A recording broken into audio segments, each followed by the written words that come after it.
හරි රයිට් අයිබෝවන් කට්ටියට සස්පෙල ICT විභාගයට අදාළව MCQ ප්‍රශ්න පත්‍රයට මුහුණ දෙන්න අපිට ශක්තියක් වෙන්න එහෙම නැත්නම් මුහුණ දෙන්න වඩාත් සාර්ථක මුහුණ දෙන්න විදිහට උදව්වක් කරන්න තමයි මම වීඩියෝ එක කරන්නේ. ඔයගොල්ලන්ට ඒ සම්බන්ධයෙන් මොනවා හරි ගැටලු තියෙනවා නම් යොමු කරන්න මම වීඩියෝ කරාට පස්සේ මොකද මේක මම කරන්ට් එක යන නිසා මේ කලින් වීඩියෝ එක කරලා තමයි හොස්ට් කරන්න හිතන් ඉන්නේ. හොඳේ. ඒ වගේම තමයි මේ මම වීඩියෝ එකක් දාන්න ඊට පස්සේ බලන්නත් පුළුවන් ඔයගොල්ලන්ට ඩ්‍රයිව් එකට දැම්මට පස්සේ. එතකොට අපි ඔයගොල්ලන්ට මම නිකන් අදහසක් දෙන්න යන්නේ කොහොමද අපි මේ විභාගයට මුහුණ දෙද්දී ඒ ප්‍රශ්න වලට දාලා මුහුණ දෙන්නේ කියලා. ඒ වගේම තමයි මේ කෙනෙක් අහලා තිබුණාර පාඩම් ටිකක් විශේෂයෙන් පැහැදිලි කරන්න කියලා තිබුණා. මම ඒ ටිකත් විශේෂයෙන්ම එක්ස්ප්ලেইন කරගෙන යන්න. ඉස්සල්ලා මම චුට්ටක් මේකේ ඔයගොල්ලන්ට ස්ට්‍රක්චර් එක එහෙම නැත්නම් අර අපිට විභාගයට මේකේ දායක වීමේදී අපි මුහුණ දීමේදී අපි වැඩි වෙලාවක්ම දැන් තව දවසයිනේ තියෙන එක දවසයි. අද දවසයි හෙට දවසයි විතරයි අනිද්දා ලියනවා. එතකොට ඒකෙදි වැඩිපුරම අපි බලන්න ඕනි කොටස් එහෙම නැත්නම් අපි වැඩිපුරම අවධානය ගන්න ඕනි මොන වගේ තැන් වලටද කියලා පාඩම් වයිස් චුට්ටක් අදහසක් ගන්න මම පොඩි කතාවක් කරන්නම්. එතකොට ඔයගොල්ලන්ට බලා ගන්න පුළුවන් ඔයගොල්ලෝ මෙච්චරලා මහන්සි වෙච්ච පාඩම් වලටද තාවදුරටත් මහන්සි වෙන්න ඕනි වගේ එකක් අයිඩියා එකක් ගන්න පුළුවන්. හරිද?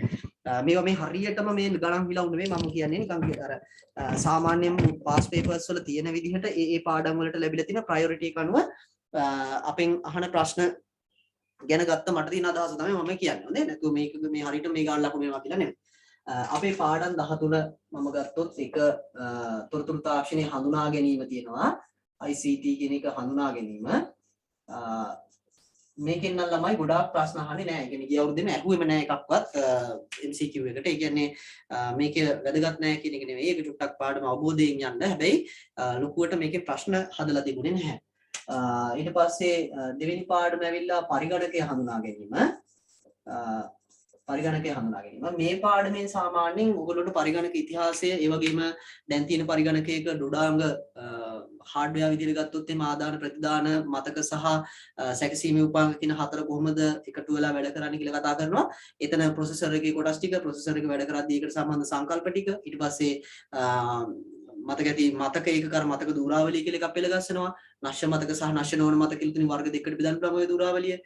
ඒ වගේම තමයි ප්‍රාථමික මතක සහ ද්විතීක මතක කියලා බෙන් කරන්න පුළුවන්. ඔන්න ඕක ගැන අවබෝධයෙන් යන්න. මම මේ කියනවා ටියුබ් වලින් බලා ගන්න. හොඳේ නේද? මේ මම අර උගන්වනවා නෙවෙයි. ඔයගොල්ලන්ට මෙතන අදහසක් දෙන්න යන්නේ පාඩම් ගැන. එතකොට මේකෙන් සාමාන්‍යයෙන් 4ක් 6ක් වගේ ප්‍රමාණයක පේපර් එකේ කියන්නේ MCQ පේපර් එකේ 4ක් 6ක් ප්‍රශ්න 2ක් 3ක් වගේ තියෙන්න පුළුවන් කියලා මේ කියන්නේ. ඊට වඩා වැඩි වෙන්න පුළුවන් අඩු වෙන්න පුළුවන්. ඒ සාමාන්‍ය එකක් තමයි මම මේ කියන්නේ. ඊට පස්සේ තුන්වෙනි පාඩම දත්ත හඳුනා ගැනීම. දත්ත නිරූපණය.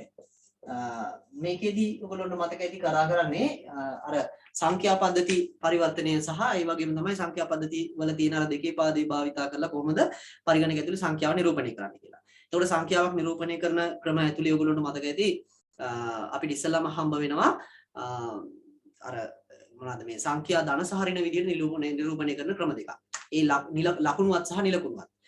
නිලකුණුවත් කියලා කියන්නේ ලකුණක් නැහැ කියලා කියන්නේ අනිවාර්යයෙන් මේක ධන සංඛ්‍යාවක් ඍණ සංඛ්‍යා නිරූපණය කරන්න බෑ ඒ විදිහට. ලකුණුවත් ක්‍රමය කියලා කියන්නේ සංඛ්‍යාවක් ධන හා ඍණ දෙවිදිහටම පෙන්වන්න පුළුවන් ක්‍රමයක්. ඔතන ලකුණුවත් ක්‍රමය කියන එක ඇතුලේ ක්‍රමවේද තුනක් තියෙනවා සංඛ්‍යා නිරූපණය කරන්න. එකක් තමයි ලකුණුවත් ප්‍රමාණය. එහෙම නැත්නම් sign magnitude කියලා අපි ඉංග්‍රීසි වලින් කියනවා. ඒ sign magnitude ක්‍රමයට දත නිරූපණය කරද්දී බිටු ඔයගොල්ලෝ මතක ඇති සංඛ්‍යාව දුන්නා පස්සේ සංඛ්‍යාව එක බිඳුවෙන් ලියලා ඒක ඍණ සංඛ්‍යාවක් නම් ඉස්සරහට එක දා ගන්නවා ධන නම් බිඳුව කියලා දා ගන්නවා ඔහොම නිරූපණය කරා. ඒ කියන්නේ තියෙන සංඛ්‍යාව විදිහටම දීමේ කරලා ඍණ සංඛ්‍යාව නම් ඉස්සරහට එකක් දා ගන්නවා මතක. ධන නම් බිඳුව. ඒ වගේම එකෙහි අනුපූරකයට අනුව එමත් දෙවෙනි ක්‍රමය තමයි එකෙහි අනුපූරකය. ඒ ක්‍රමයට අනුව ධන සංඛ්‍යාව නිරූපණය කරද්දී තියෙන සංඛ්‍යාව විදිහටම දීමේ විදිහට ලියලා ඉස්සරහට බිඳුවක් දා ගන්නවා. ඒ වගේම තමයි මොනවාද මේ ඍණ සංඛ්‍යාවක් නිරූපණය කරනවා නම් ඒ අදාළ සංඛ්‍යාවේ ඉස්සරහට ඒ කියන්නේ ඒ සංඛ්‍යාව ඉස්සලා ද්විමය කරලා ඒක අනිත් පැත්ත ගන්නවා. ඒ කියන්නේ එක බිඳුව මාරු කරලා ඊට පස්සේ ඉස්සරහට එකක් දා ගන්නවා. ඔවා කියලා දීලා තිබ්බ මේ තියරි වල ඒ නිසා ඒක මම නිකන් මතක් කරන්නේ. ඊටසේ දෙකේ අනුපූරකයේ කියන එකත් මතක ඇති. දෙකේ අනුපූරකයේ සංඛ්‍යා බිටු 8කින් නිරූපණය කරනවා. ඒකත් ධන ඍණ කියන සංඛ්‍යා දෙකම නිරූපණය කරන්න පුළුවන්. ඒ වගේම එකතු කිරීම අඩු කිරීම කරන්න පුළුවන්. තව එකක් මතක තියාගන්න ඔය එකේ අනුපූරකයේ සහ දෙකේ අනුපූරකයෙන් අඩු කිරීම කරන්නේ සංඛ්‍යාවකින් තවත් සංඛ්‍යාවක් එකතු කිරීම විදිහට. ධනාගය ඍණාගය අරගෙන ඒ දෙන්න එකතු කරනවා කරන්නේ. එහෙනම් ඔන්න ඕකත් වැදගත් වෙනවා අපේ MCQ වලදී අනිවාර්යයෙන් මෙනවා වගේ ගන්න. හොඳේ? එක යන පුරගේ දෙක යන පුරගේ ටික් වෙන්න බලාගෙන යන්න. ඊට පස්සේ තියෙනවා මේ අර අක්ෂර නිරූපණය කියන එක. එතන ඔයගොල්ලන්ට BCD ක්‍රමයේ තියෙනවා binary coded decimal කියන එක. ඒ වගේම තමයි ASCII method එක තියෙනවා. ඊට පස්සේ Unicode ඊට පස්සේ EBCDIC කියන ඒවා තියෙනවා. ඒවා ගැන චූටි අවබෝධයක් තියාගන්න. විශේෂයෙන් ASCII වලින් වචනයක් ලියන්නේ. ඒගොල්ලෝ අකුරක් දෙයි. E අකුර කියන්නේ මෙන්න මේ නම්බර එක නම් F අකුර කියන්නේ මොකද්ද? වගේ එකක් අහන්න පුළුවන්. ASCII කේතේ අහන්න පුළුවන්. ඊළඟට තියෙනවා මේ තුන්වෙනි පාඩමේ තවත් විශේෂ එකක් තියෙනවා මේ ගණිතමය මෙහෙයුම් තියෙනවා. එකතු කිරීම, අඩු කිරීම, ගුණ කිරීම, බෙදීම කියන ඒවා තියෙනවා. බෙදීම අපිට නෑ ඒවල වලට. හැබැයි කරන්න පුළුවන්. ওই ටික තියෙනවා. ඒ වගේම තමයි ඊට අමතරව විශේෂයෙන් මේ ගණිතයේදී භාවිතා වෙන්නේ නැති අපි මේ පරිගණක විද්‍යාවේදී භාවිතා වෙන මෙහෙයුම් ටිකක් අපි කතා කරනවා. and මෙහෙයුම, o මෙහෙයුම, not මෙහෙයුම සහ XOR මෙහෙයුම කියලා බිටු අනුසාරිත කියලා කියන්නේ. ඒ කියන්නේ එක බිඳුව මාරු කර කර කරන්න පුළුවන් ක්‍රම. and කියන එකෙන් වෙන තර්කය මොකද්ද කියලා දන්නවා ඔයගොල්ලෝ. ඒක සමාන ආදාන තිබුණොත් විතරක් එක වෙනවා. උඩ යටයි o කියන එකෙන් ඔයගොල්ලෝ වෙන දේ දන්නවා. බිඳු තිබුණොත් විතරයි දෙකම බිඳු වෙන්නේ. XOR කියන එකෙන් දන්නවා එක සමාන ආදාන ආවොත් බිඳුවයි නැත්නම් වෙනස් ආවොත් එකයි. ඒ වගේම not එකේදී එක තිබුණොත් බිඳුව කරනවා, බිඳු තිබ්බොත් එක කරනවා. ඔන්න ඔහම විවිධ විදිහට අපිට සංඛ්‍යා හසුරවන්න පුළුවන් එක බිඳුවෙන් නිරූපණය කරලා තියෙනවා. මෙන්න මේ බිටු අනුසාරිත කියන ක්‍රමය භාවිත කරනවා. right. ඒ වගේම මේකේ එහෙනම් මේ පාඩම තව එකක් තියෙනවා. දශම සහිත ද්විමේ සංඛ්‍යාවක් පූර්ණ සංඛ්‍යාවක් බවට 10 පාදයේ බවට වරවන්නත් දශම සහිත 10 පාදයේ සංඛ්‍යාවක් දෙකේ පාදයට එහෙම නැත්නම් මේ බයිනරි වලට හරවන්නත්. ඕකත් විශේෂයි. ඒකෙන් අනිවාර්යයෙන්ම එන්නේ මේ පාඩමෙන් සාමාන්‍යයෙන් 4ක් 6ක් අතර ප්‍රමාණයක් වගේ තමයි ආවරණය වෙන්නේ. ප්‍රශ්න 4ක් අහන්නත් පුළුවන්. 3ක් අහන අවස්ථාවක් තියෙනවා. 2ක් ආපු ඒවාත් තියෙනවා. එක එක විදිහට අපිට ওই විදිහේ විශේෂ අවධානය දෙන්න ඕනේ කොහොමද කියලා ගැන පොඩි අවබෝධයක් තියෙනවා. ඊළඟට 4 වෙනි පාඩම අපි ගත්තොත් එහෙම මේ 4th lesson එක අපි ගත්තොත් එහෙම මේකෙන් අපි කතා කරන්නේ තාර්කික ద్వාර කියලා තමයි අපි පාඩමේ නම කියන්නේ. ඔව් එතකොට logic gate කියලා කියන්නේ තාර්කික ద్వාර කියලා කියන්නේ මේ පරිගණකයක් ඇතුලේ කොහොමද වැඩ කරන්නේ தත්ත්වයක් තොරතුරක් බවට අර ඉස්සෙල්ලා එක බිඳුවෙන් අඳුනගත්ත data කොහොමද process කරන්නේ කියලා අපි කතා කරන පාඩම. එතනදී ඔයගොල්ලන්ට මතක ඇති අර බිටු අනුසාරිත මෙහෙයුම්. එහෙම නැත්නම් එක බිඳුව භාවිතා කරලා කරන්න පුළුවන් මෙහෙයුම් හතරක් කතා කරා and o not XOR කියලා. ඒ තර්ක හතර භාවිතා කරන ద్వාර කියලා අඳුනගන්න නිකන් ස්විච් එකක් වගේ වර්ග හතරක් ගැන අපි කතා කරනවා මේකෙදි. ඒ වගේම තමයි ඒ වර්ග හතර පාවිච්චි කරලා අපි හදාගන්නවා ඒකාබද්ධ ద్వාර කියලා ප්‍රධාන ద్వාර තුනක් and NAND එකයි no එකයි XNOR එකයි කියලා. ඔතනින් ඊට පස්සේ ඔය NAND no කියන ద్వාර දෙක විතරක් භාවිතා කරලා and o not කියන ద్వාර වර්ග තුන හදන විදිහ අපි ඒ වලදී කතා කරනවා. නැත්නම් XNOR එකෙම පුළුවන් හදන්න. ඒවා අපි කොහොම කතා කරන්න යන්නේ නැහැ. ඒ කියන්නේ සිලබස් එකේ දීලා තියෙන කරුණු බැලුවා. ඊට පස්සේ මේ ద్వාර වලින් අපි හදන්නේ ඇත්තටම බූලිය ප්‍රකාශනයක්. ඒ ඉස්සලා බූලිය ප්‍රකාශනයක් අපිට තියෙන්න ඉපේ. බූලිය ප්‍රකාශනයක් අපිට ඒ කියන්නේ NAND සහ no වලින් තමයි අපිට අඳින්න තියෙන්නේ. ඔතන මේ MCQ ප්‍රශ්න පත්‍රයට එන්න පුළුවන් ළමයි මේවා. සාමාන්‍ය ඔයගොල්ලන්ට ප්‍රකාශනයක් දීලා ඒ ප්‍රකාශනයට ගැලපෙන මොනවාද මේවා එක දෙන්න පුළුවන් මේ පරිපතය පෙන්වන්න කියලා දෙන්න පුළුවන්. එහෙම වුණාම ප්‍රකාශනය සුළු කරලා බලන්න. ප්‍රකාශනය සුළු කරාට පස්සේ ඉන පියවර තියෙනවනේ ඒ පියවර මැද ඒවා ඇඳලා තියෙන්න පුළුවන්. ඒත් එකම අවුට්පුට් එකනේ. එක්ක අවසාන අවුට්පුට් එකම ඇඳලා තියෙන්න පුළුවන්. ඒ නිසා අනිවාර්යයෙන්ම ප්‍රකාශනයක් දුන්නොත් එහෙම මේ ප්‍රකාශනේ ඇඳලා මේ ඔයගොල්ලෝ විසඳලා බලන්න. ඒ කියන්නේ උදාහරණයක් විදිහට මෙහෙම තිබ්බොත් එහෙම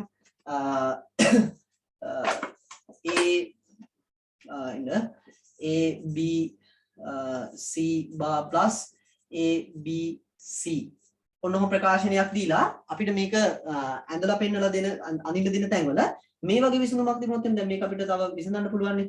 AB මෙතනින් එළියට ගත්තම C bar plus C කියන එක යනවා. ඊට පස්සේ AB විතරක් ඉතුරු වෙනවා.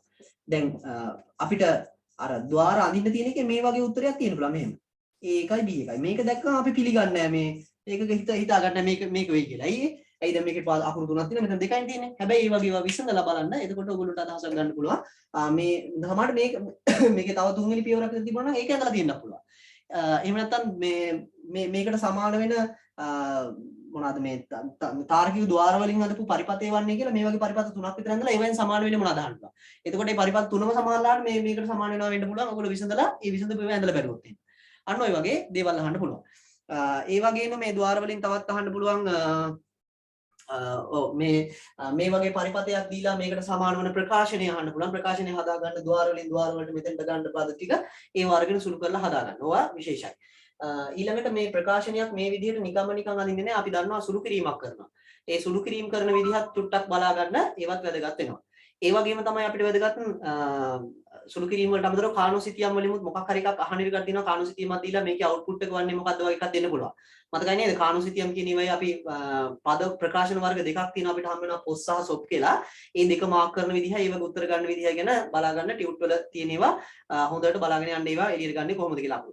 මම මේ දෙවෙනි කොටසට අදාළනේ MCQ වලට දාලා කතා නිසා මෙහෙම කියන්නේ නැත්නම් අරකට දාලා වෙනමනේ අහන්නේ. ඊට පස්සේ තව එකක් මේ ප්‍රකාශන සුළු කරාට පස්සේ ඒකට පස්සේ අපිට එන්න පුළුවන් එකක් තමයි ඔය පොස් එකක් සොප් එකක් බවට පත් කරාට පස්සේ කොහොමද සොප් එකක් පොස් එකක් බවට පත් කරාට පස්සේ කොහොමද ඔය වගේ වහන්නත් පුළුවන්. ඊට පස්සේ අපි මේ පරිගණකය ඇතුලේ තියෙන රියල් සර්කිට් එකක් ඇත්ත පරිපථයක් කොහොමද වැඩ කරන්නේ කියලා අපි කතා කරනවා මේ පාඩමේදී. මතක ඇති අර මොනවාද මේ බිටු දෙකක් එකතු කරන එක half adder කියලා කියනවා. බිටු තුනක් එකතු කරන එක අපි කියනවා full adder කියලා. half adder සහ full adder කියන පරිපථ වැඩ කරන විදිහ ගැන හොඳට අවබෝධයක් තියාගන්න. මොකද ඒක වැදගත් වෙනවා. ඕගෙන් ප්‍රශ්න අහන්න පුළුවන්. half adder එකකින් බිටු කීයක් මේ බිටු තුනක් පමණක් කළ හැකි ඔය වගේ වෙනවා. ඒ වගේම තමයි මේකේ අහන්න පුළුවන් අර පරිපථ අඳින ඒවා. ඒ කියන්නේ අඳින දැන් මොන මේකේ මේ half adder එකක් අඳින විදිහ මතකයි නේද? ඒවා අඳින ඒවායි නැන්ඩ් වලින් විතරක් පුළුවන් මේක නෝ වලින් විතරක් පුළුවන් ඕ වලින් විතරක් පුළුවන් ඇන්ඩ් වලින් විතරක් පුළුවන් කිව්වොත් එහෙනම් අපි දන්නවා අඳින්න පුළුවන් මොනවාගෙන්ද කියලා නේද?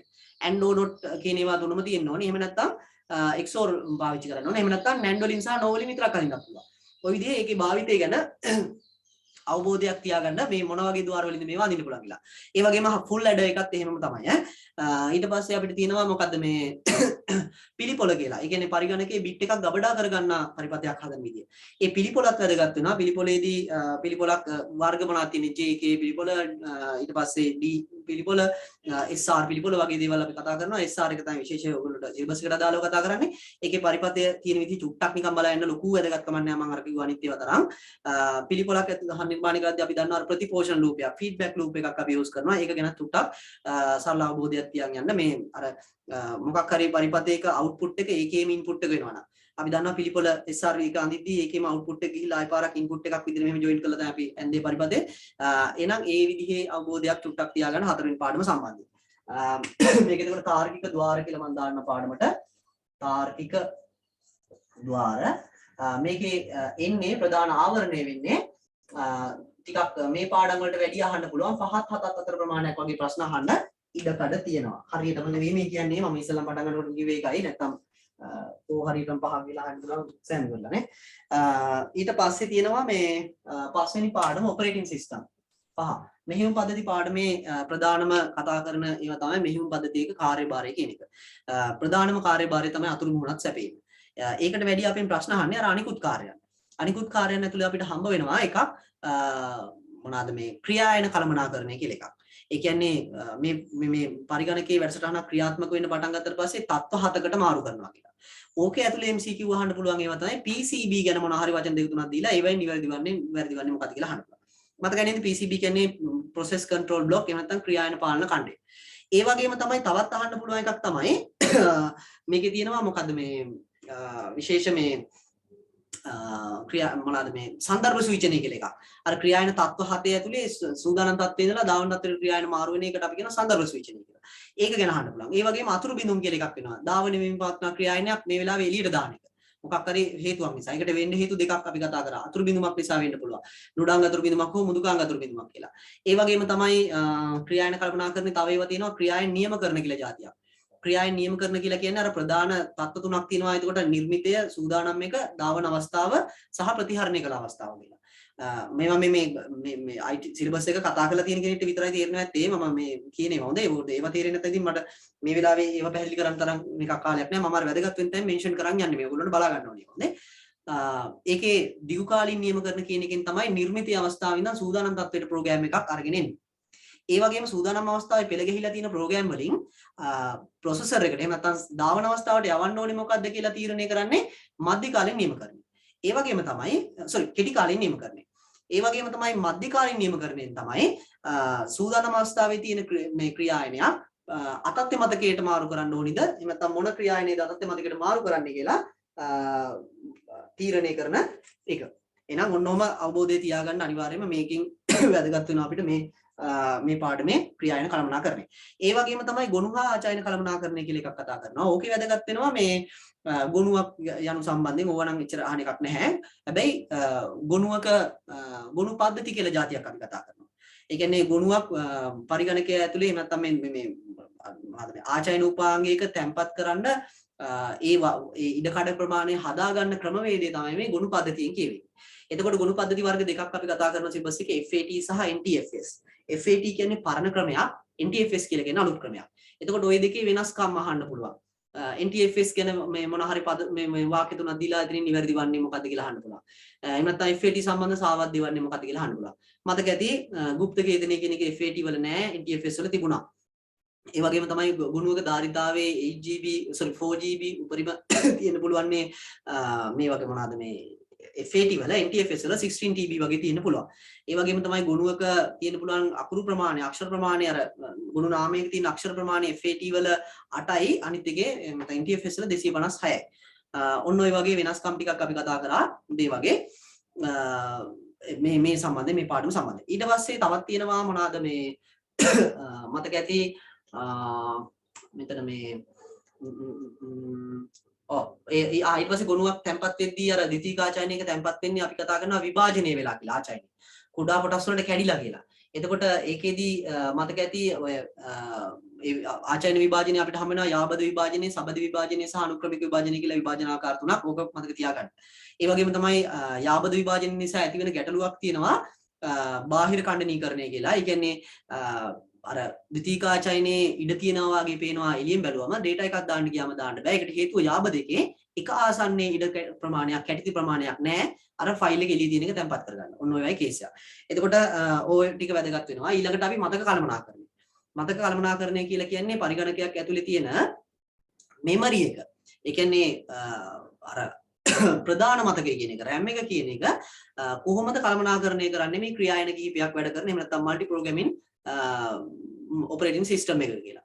එතකොට ඔතන මතකයේ අපි ගත්තොත් එහෙම RAM එක කියන එක භෞතික මතකය කියලා කියනවා. භෞතික මතකය.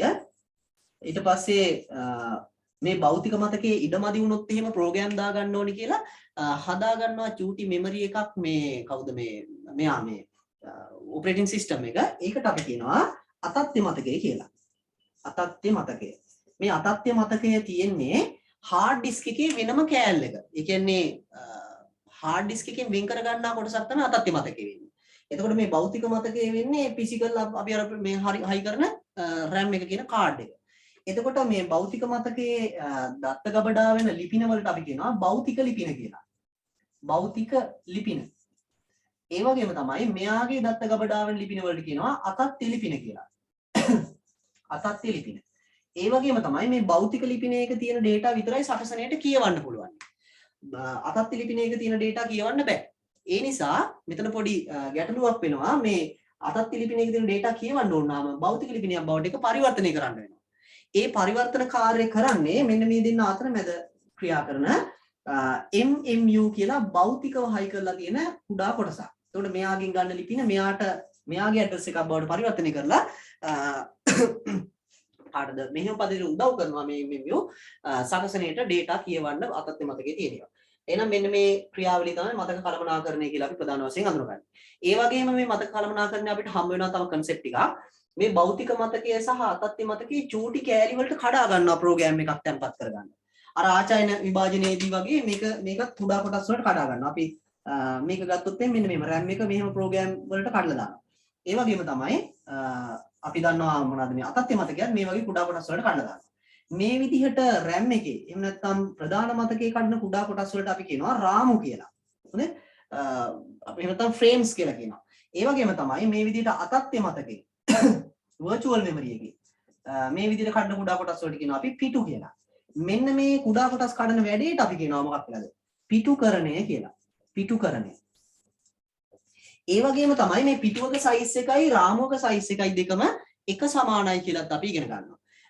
ඒ විතරක් නෙවෙයි මේ පිටුකරණයේදී දැන් මේ රාමුවක තැන්පත් කරලා තිබුණු data එකක් අතත්්‍ය මතකයට මාරු කරාට පස්සේ ඒක තියෙන්නේ කොහෙද කියලා මතක තියාගන්න මේ දෙන්න අතරේ ඉන්නවා චූටි වගුවක්. ඒකට අපි කියනවා පිටු වගුව කියලා.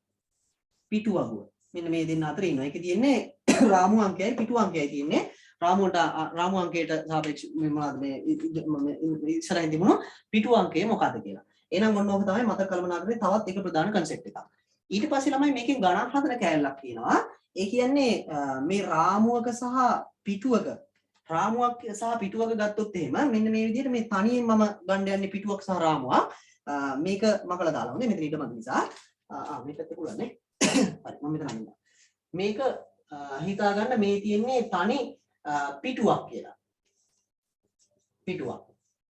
ඒ වගේම රාමුවක් වුණත් මේක මෙච්චරම තමයි නේ රාමුවක්. මේ පිටුවක් සහ රාමුවක් කියන එක ළමයි ප්‍රධාන කොටස් දෙකකට බෙදෙනවා. එකක් තමයි මේ පිටු අංකය හෝ රාමුවක නම් රාමු අංකය නිරූපණය කරන කෑල්ලක් තියෙනවා. ඒ වගේම තමයි මේ කෑල්ලට කියනවා විස්ථාපනය කොටස කියලා. රාමු අංකය නිරූපණය කරන කොටසයි විස්ථාපනය නිරූපණය කරන කොටසයි. එහෙනම් මෙතනට මම දාගන්නවා මේක රාමු හරි පිටු හරි අංකය. පිටු හරි අංකය නිරූපණය කරන කෑල්ල. මෙතන තියෙන්නේ විස්ථාපනය. අන්නේද පිටු කරන්නේදී RAM එකයි මේ virtual memory එකයි මේ වගේ චූටි කෑලි වලට කඩාගත්තා. ඒ කොටස් වලට කඩාගත්ත කුඩා කොටස් වල තියෙන එක කෑල්ලක් ගත්තොත් එහෙම තමයි ඒක පිටුවක් හරි රාමුවක් හරි කියලා කියනවා. මේ පිටුවක එතකොට තියෙනවා රාමු අංකය සහ පිටු අංකය සහ විස්ථාපනය. රාමුවක තියෙනවා රාමු අංකය සහ විස්ථාපනය. ඒ වගේම තමයි මේකේ මේ පිටුවකට දැන් එක අංකයෙන් එක පිටුවකට පිටු අංක එකයිනේ තියෙන්නේ. ඒ අංකය ඇතුලේ විස්ථාපනය ඇතුලේ ඇඩ්‍රස් ගොඩාක් තියෙනවා. තේරුණාද? මේ එක පිටු අංකයක් ඇතුලේ විස්ථාපනය කියන කෑල්ලේ ඇඩ්‍රස් ගොඩයි. මොනවාද ඒ ඇඩ්‍රස් තියෙන්නේ? පිටු වලින් තියෙන ඇඩ්‍රස් එන අතත් ලිපින තියෙන්නේ. ඒ වගේම තමයි මෙතන රාමුවක් ගත්තොත් ඒ රාමු අංකයට අදාළව මේක ඇතුලේ ඇඩ්‍රස් ගොඩාක් තියෙනවා. උදාහරණ විදිහට මෙහෙම. පිටු අංකය හිතන්නකෝ 0.0.0.1 කියලා එකක් තිබ්බා කියලා. ඕකට අදාළව එක විස්ථාපන අංකයක් තියෙන්න පුළුවන්. 1 2 3 4 5 6 7 8. හරිද? මේක එක ඇඩ්‍රස් එකක්. ඒ වගේම මේ පිටු අංකයටම අදාළව ඒ කියන්නේ 0.0.0.1 කියන ඇඩ්‍රස් එකටම අදාළව මෙහෙම එකකුත් තියෙන්න පුළුවන්. ඒ වගේම මේ පිටු අංකයටම අදාළව තව එකක් මේ විදිහට තියෙන්න පුළුවන්. 0.0.0.0.1. දැන් බලන්න පිටු අංකය සහ විස්ථාපනය කියලා කෑලි දෙකයි මේ පිටුවක් හරි රාමුවක් හරි ගත්තම ඒ වගේ තියෙන්නේ එතකොට භෞතික මේ පිටුවක නම් තියෙන අතත් ලිපින මේ රාමුවක නම් තියෙන්නේ භෞතික ලිපින.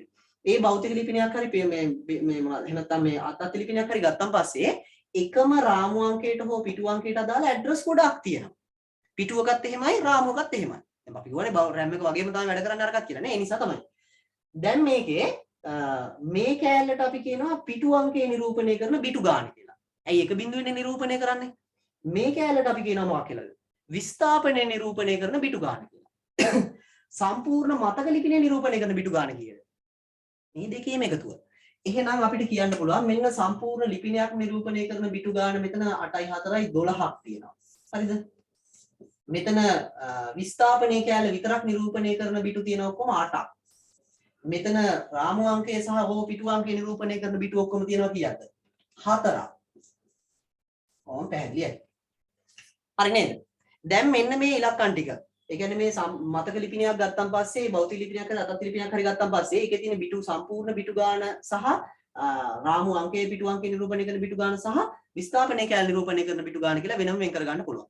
ඕකේ ළමයි මෙන්න මේ බිටු වලින් අපිට ගණන් ටිකක් හදන්න පුළුවන්. එකක් තමයි මෙන්න මේ පිටුවේ ධාරිතාවය එහෙම නැත්නම් මතකයේ ධාරිතාවය. දැන් පිටුව තියෙන අතත්යේ මතකයනේ. එහෙනම් ඒ අතත්යේ මතකයේ සම්පූර්ණ ධාරිතාවය හොයන්න පුළුවන් මේ ඇඩ්‍රස් එකේ තියෙන බිටු ගාන. ඒ වගේම තමයි මේක රාමුවක් නම් සම්පූර්ණ මේ රාමුවක මේ ලිපිනේ තියෙන බිටු ගාන බලලා අපිට මේ 12 තියෙන ඔක්කොම ලිපිනේ ඒ 12 පාවිච්චි කරලා අපිට පුළුවන් සම්පූර්ණ ප්‍රධාන මතකයේ තියෙන බිටු ගාන කීයක්ද කියලා හොයන්න. මෙන්න උදාහරණ. මේකේ සම්පූර්ණ මතකයේ ධාරිතාවය නම් මතක ධාරිතාවය කියලා ගත්තොත් එහෙම මතක ධාරිතාවය සමානයි 2/12. මේක උත්තරේ එන්නේ හොඳට මතක තියාගන්න බයිට් වලින් එන්නේ නේ බයිට්. බිට් වලින් මෙතන මේ 1 බිංදුව බිට් වලින් තියෙන ඒවා දෙකේ බලයක් විතර දාගත්තා ඊපස්සේ බයිට් වලින් එන්නේ උත්තරේ. ඒ වගේම මේ බයිට් කියන ධාරිතාවය අපිට පුළුවන් මොනා කරගන්නද? මේක පුළුවන් අපිට KB කරගන්න ඊට පස්සේ MB කරගන්න GB කරගන්න. මේක කිලෝබයිට් කරන්න නම් තියෙන්නේ 2/12කින් මොනා කරන්නද? තවදුරටත් බෙදන්න තියෙන්නේ. sorry 2/10කින් බෙදන්න තියෙන්නේ. ඒ වගේම MB කරගන්න ආයෙ පාරක් 2/10කින් බෙදෙනවා. මේ මොනවද මේ GB කරගන්න ඕන නම් තව පාරක් 2/10කින් බෙදෙනවා. එහෙනම් ඔන්න ඔය විදිහට ධාරිතාව හදන්න පුළුවන්. ඒ වගේම තමයි අපිට මේකේ පුළුවන් මෙන්න මේ විස්ථාපනයේ කෑල්ල විතරක් අරගෙන මේ විස්ථාපනයේ කෑල්ලේ තියෙන බිටු ගාන තියෙනවනේ බිටු 8ක්.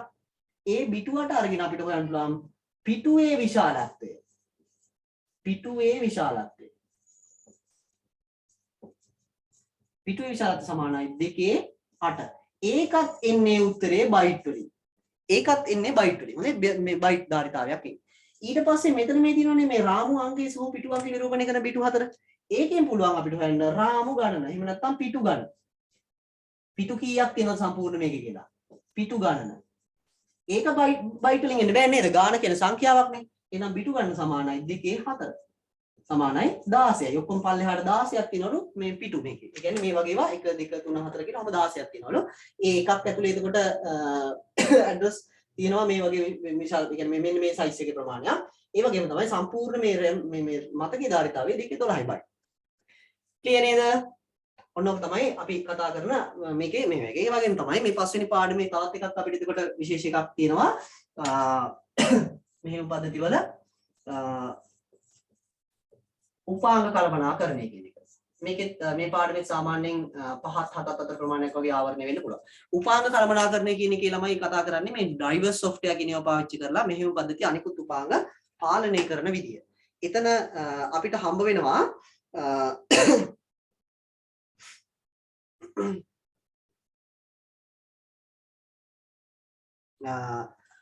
මෙතන අපිට හම්බ වෙනවා මේ උපාංග දාවක මුදුකාංග භාවිතා කරලා මේවා මෙහෙම පද්ධතියක් උපකරණ පිටින් හයි කරනවා පාලනය කරනවා විතර නෙවෙයි මේක ස්පූලින් කියලා විශේෂ සංකල්පයක්. ස්පූලින් එහෙම නැත්නම් මේකෙදි වෙන්නේ එතීම කියලා අපි සිංහලෙන් කියන්නේ. ඒකෙදි වෙන්නේ මේ සකසනේ වේගයට පිටින් හයි කරන මවුස් එකකට හරි මේ printer එකකට හරි වැඩ කරන්න බෑනේ. ඒ printer එකට අපි කොලයක් මෙහෙම print කරන්න කියලා දැම්මන් පස්සේ සකසනේ ටුක් ගාලා ඒ වැඩේ මෙහෙවනවා. හැබැයි ඒක printerෙන් නම් printer එකට අර මේ oil මොනවාද මේවා මේ tint එක ඇවිල්ලා මේ වැඩ ටිකක් තියෙනවනේ. ආන්නේ වැඩේ වෙනකල් RAM එක ඇතුලේ ඒ print කරන්න ඕනේ data ටික ගබඩා කරන් ඉන්න එක තමයි අපි කියන්නේ spooling කියලා. එහෙම නැත්නම් එතීම කියලා කියන්නේ. ඒකත් පැහැදිලි. එහෙනම් මේ පාඩම ඔච්චරයි කතා කරන්නේ. ඊළඟ දින 6 වෙනි පාඩම මොනවාද මේ ජාලකරණය කියන එක. ජාලකරණය. ජාලකරණයේ පාඩමේදී ළමයි අපි කතා කරන්න හදන්නේ මේ දත්තයක් එක උපාංගයකට තවත් උපාංගයකට යන විදිය. උතර ප්‍රධාන දේවල් තුනක් ඔකේ අපිට ආවරණය වෙනවා. එකක් තමයි දත්ත sannivedanaya කියන කෑල්ල. දෙවෙනි එක තමයි උපජාලනය කියන කොටස. ඊට පස්සේ ඊට පස්සේ කතා කරන අපි මේ මොනවාද ජාල නිර්මිතේ නැත්නම් ජාල ආකෘති කියන කොටස. දත්ත sannivedanaya කියන එකේදී ඔයගොල්ලොන්ට ඉස්සෙල්ලාම මේකෙන් අහන්න පුළුවන් ප්‍රශ්න තියෙන්න පුළුවන් සිග්නල් ගැන, සංඥා ගැන. සංඥාවල වර්ග දෙක, ඊට පස්සේ සංඥාවල ස්වභාවය, සංඥා කොහොමද නිර්මාණය වෙන්නේ, සංඥා සම්ප්‍රේෂණ මාධ්‍ය මොනවාද, ඒ වගේ ඒවා. එතනදී මේ අපිට විශේෂයෙන්ම මෙහෙම අපි දන්නවා මේ දත්ත සංඥා ගැන කතා කරද්දී නම් ওই සංඥාවල ලක්ෂණ කතා කරනවා අපි අර සංඛ්‍යාතය, කලාව, ආයාමය ඒ වගේ ඒ කියන්නේ ඒ සෙට් එක. අන්න ඒවා චුට්ටක් බලාගෙන යන්න ඒවයින් මොන හරි ප්‍රශ්නයක් අහන්න පුළුවන්. ගොඩක් අහන්නේ නැහැ මම ෆිසික්ස් පාඩම් වල ඒවා අහන්නේ නැහැ වැඩිපුර. ඊට පස්සේ චුට්ටක් තව මේ ආය අහන්න ඉඩ කඩ දෙනවා මේ සංඥා සම්ප්‍රේෂණ මාධ්‍ය නම් අනිවාර්යෙන්ම අහනවා. මෙහෙම ඒවායි මාධ්‍ය නිකන් මොකක් හරි එක මාධ්‍ය වර්ග දෙකක් මාධ්‍ය ටික දාලා නියම මාධ්‍ය පමණක් අඩංගු වන පිළිතුරු තෝරන්න. ඒ වගේ ඒවා අහන්න පුළුවන්. ඒ කියන්නේ ඒකේ එතන ඉඩ කඩ තියෙන නිසා. ඒ වගේම නියම නොවන මාධ්‍ය විතරක් තියෙන ඒවා තෝරන්න. එහෙම ඒවා අහන්න පුළුවන්. එහෙම නැත්නම් නියම සහ නියම නොවන මාධ්‍ය පිළිවෙලින් සඳහන් වන පිළිතුරු තෝරන්න. ඒවට සූදානම් වෙලා. ඊළඟට මේ විදිහට දත්ත sannivedanaya කරද්දී උපකරණ දෙකක් අතරේ දත්ත sannivedanaya. එහෙම නැත්නම් සරල ස්ථලකයකින් උපකරණ දෙකක් එකට යා කරලා ඒ දෙක මේ දත්ත sannivedanaya කරන විදිහ අපි කතා කරනවා. මුලින්ම අපි කියනවා මේ data එකක් සම්ප්‍රේෂණය වෙන්න කලින් එහෙම නැත්නම් දත්තයක් එක තැනක තවත් තැනකට උපකරණයකට යවන්න කලින් ඉස්සලම encrypt කරනවා කියලා. ඒ කියන්නේ එක බිඳුව කියලා තියෙන data එකක් සංඥාව බවට පරිවර්තනය කරන එක තමයි එකෙන් වෙන්නේ. ඒ වගේම තමයි එතන තියෙනවා මේ ආකේතනය කරන ක්‍රම අර මැන්චෙස්ටර් ආකේතනය ඊට පස්සේ මොනවාද මේ L එක I එක නේද? ඔන්නෝම ආකේතනයම ආකාර කීපයක් තිබ්බා. ඒවත් ටුට්ටක් බලාගෙන යන්න. එච්චරම විශේෂ නැහැ. ඊට පස්සේ තවත් එකක් ඕකේ තියෙනවා මේ ආකේතනය කරපු පරියට දත්තයක් සම්ප්‍රේෂණය කරන්න බෑ. ඒක මොඩියුලේට් කරනවා. එහෙම නැත්නම් මූර්ජනය කරනවා කියලා වැඩක් කරනවා. මූර්ජනය කරනවා කියන්නේ මේ වයර් එක දිගේ යන්න පුළුවන් හොඳම සිග්නල් එක බවට ඒක හදා ගන්නවා කියන එක. එතකොට ඒකෙදී මූර්ජනය කරන ආකාර ගැන අපි කතා කරොත් එහෙම ඉස්සල්ලාම කතා කරනවා මේ මූර්ජනය කරනවා ප්‍රතිසම මූර්ජනය කියලා එකක් කරනවා. ඒ කියන්නේ අපි ගාව තියෙන ප්‍රතිසම data එකක්ම අන්තිමට නිර්මාණය වෙන්නේ ප්‍රතිසම සිග්නල් එකක් බවට. ප්‍රතිසම සිග්නල් එකක්ම මූර්ජනය කරාම හැදෙන්නේ ප්‍රතිසම සිග්නල් එකක්. ඒකේ සංඛ්‍යාත මූර්ජනය, කලා මූර්ජනය සහ මොනවාද මේ විස්තර මූර්ජනය කියලා ප්‍රධාන කොටස් තුනක්, ඒ කියන්නේ ප්‍රධාන ආකාර තුනක් තියෙනවා. ඔයෙන් චුට්ටක් අහන්න බෑ. එච්චරම විශේෂයක් නැහැ. ඒ වගේම තමයි අර අංකිත මූර්ජනය කියලා කියන්නේ අංකිත සංඥාවක් නිර්මාණය වෙන්නේ අන්තිමට ප්‍රතිසම සංඥාවක් බවට මූර්ජනය කරාට පස්සේ. ඔකට අපි කියනවා ASK, FSK සහ PSK කියලා. ඒ කියන්නේ මොනවාද සීරුමාරුව කියලා කියන විස්තර සීරුමාරුව, කලා සීරුමාරුව සහ සංඛ්‍යා සීරුමාරුව කියලා. ඒ වගේම තමයි තව එකක් තියෙනවා අපි කතා කරනෝගේ අර පල්ස් කෝඩ් මොඩියුලේෂන් එක. එහෙම නැත්නම් ස්පන්දක මූර්ජනය කියන එක. ස්පන්දක මූර්ජනයේදී වෙන්නේ අර මොනවාද මේ ප්‍රතිසම සිග්නල් එකක් අරගෙන ඒක හැදෙන්නේ අංකිත සිග්නල් එකක් බවට මූර්ජනය කරාට පස්සේ. ඔන්න ඔය ඕකේ තියෙන වර්ග තුනක් මම දීලා ඇති රියුට් එකේ. ඒ ටිකක් චුට්ටක් බලා ගන්න සිග්නල් වල හරවන විදිහ. ඊට පස්සේ අපි කතා කරනවා මේකේ එන්න පුළුවන් උපකරණ දෙකකට එහා ගිහිල්ලා ඊට වඩා උපකරණ ගානක් අතර දත්ත සංනිවේදනය කරනවා නම් ඒක කරන්නේ කොහොමද කියලා. ඒකට අපිට ඕන ස්ථලක කියලා જાතියක්. ඒකෙදී රුක් ඊට පස්සේ බස් ඊට පස්සේ ස්ටාර් ඊට පස්සේ එනත තරු මුදු මෙෂ් වගේ ක්‍රමවේද. එහෙම නැත්නම් මේ පරිගණක එකිනෙක සම්බන්ධ කරන්න පුළුවන් ක්‍රමවේද ටිකක් අපි කතා කරනවා. ඒවට අපි කියනවා ස්ථලක එහෙම නැත්නම් ටොපොලොජිස් කියලා. ඒකත් හොඳට අවබෝධ කරගන්න ඒක වැදගත් වෙනවා අපිට. ඊළඟට තවත් වැදගත් දෙයක් විදිහට අපිට අඳුර ගන්න පුළුවන් මේකෙදී දත්ත සංනිවේදනයේදී භාවිතා වෙන උපකරණ, අමතර උපකරණ. ස්විච් එකේ හබ් එක, ස්විච් එක හබ් එක එකම කාර්ය කරන්නේ. හැබැයි ස්විච් එකට උපකරණ අඳුන ගන්න පුළුවන්. ඒ වගේම රවුටර් එක, එහෙම නැත්නම් මාර්ගකාරකය. මෙයා මග හසුරුවනවා. ඒ වගේම මොඩම් එක කියන එක. මොඩම් එක තමයි මූර්ජනයේ කාර්ය කරන්නේ. ඒ වගේම තමයි එයා තමයි වෙනස් ජාල දෙකක්. ඒ කියන්නේ අන්තර්ජාලයයි ලෑන්ඩ් ජාලයකුයි එකට සම්බන්ධ කරන්නේ මෙන්න මේ කියන එක. ඒ වගේම තමයි බ්‍රිජ් එක කියලා උපකරණයක් අපි කතා කරනවා, සේතුව කියලා. ඒ ඩිවයිස් එක ගත්තොත් එහෙම මේ එක සමාන ජාල දෙකක් එකට එකතු කරන්න පුළුවන් එකක්. ඒ වගේම තමයි තවත් එකක් තියෙනවා මේ අපිට තව වැදගත් වෙන එකක් විදිහට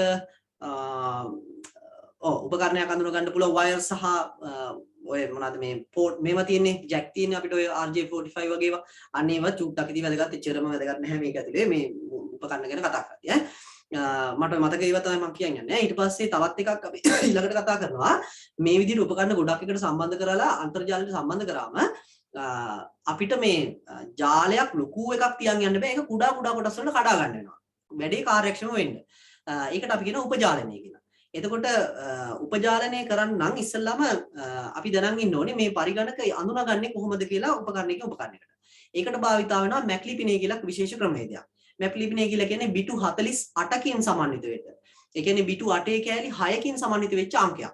ඒකේ පළවෙනි කෑලි 3න්, ඒ කියන්නේ බිටු 8 කෑලි පළවෙනි 3න් 24න් කියවෙන්නේ අදාළ සමාගම හදපු. මේක හදලා තියෙන්නේ ඩෙල් එකෙන්ද, මේක හදලා තියෙන්නේ බෙල්කින්ද, මේක හදලා තියෙන්නේ සිස්කෝද, එහෙම කියලා තමයි කියවෙන්නේ. ඒ වගේම තමයි ඒ උපාංගේ වෙනම හඳුනා ගන්න තියෙන මේ මැක්ලිපිනේ අන්තිම ඈලි 3. කියන අන්තිම බිටු 8 කෑලි 3න් කියවෙන්නේ ඒ සමාගමේ කීවෙනි උපකරණයද කියලා. එතකොට ඔක චුට්ටක් මතක තියාගන්න. ඒ වගේම තමයි අර විදිහට දුරස්ත තියෙන උපකරණ සම්බන්ධ කරාට පස්සේ මෙන්න මේ මැක්ලිපිනේ උපකරණ අඳුන ගන්න බෑ. ඒකට අපි පාවිච්චි කරන ක්‍රමවේදය තමයි IP ලිපිනේ කියලා කියන්නේ. එතකොට IP ලිපිනේ කියන එකෙන් උපකරණයක් අඳුන ගන්න බෑ, ස්ථානයක් තමයි අඳුනගන්නේ. තියෙන ලොකේෂන් එක. මෙතන තමයි මේක තියෙන්නේ කියලා. එතකොට ඔය IP ලිපිනයක් කියන එකක් හැදිලා තියෙන්නේ බිටු 32කින්. ඒ නිසා බිටු 8 කෑලි 4කින්.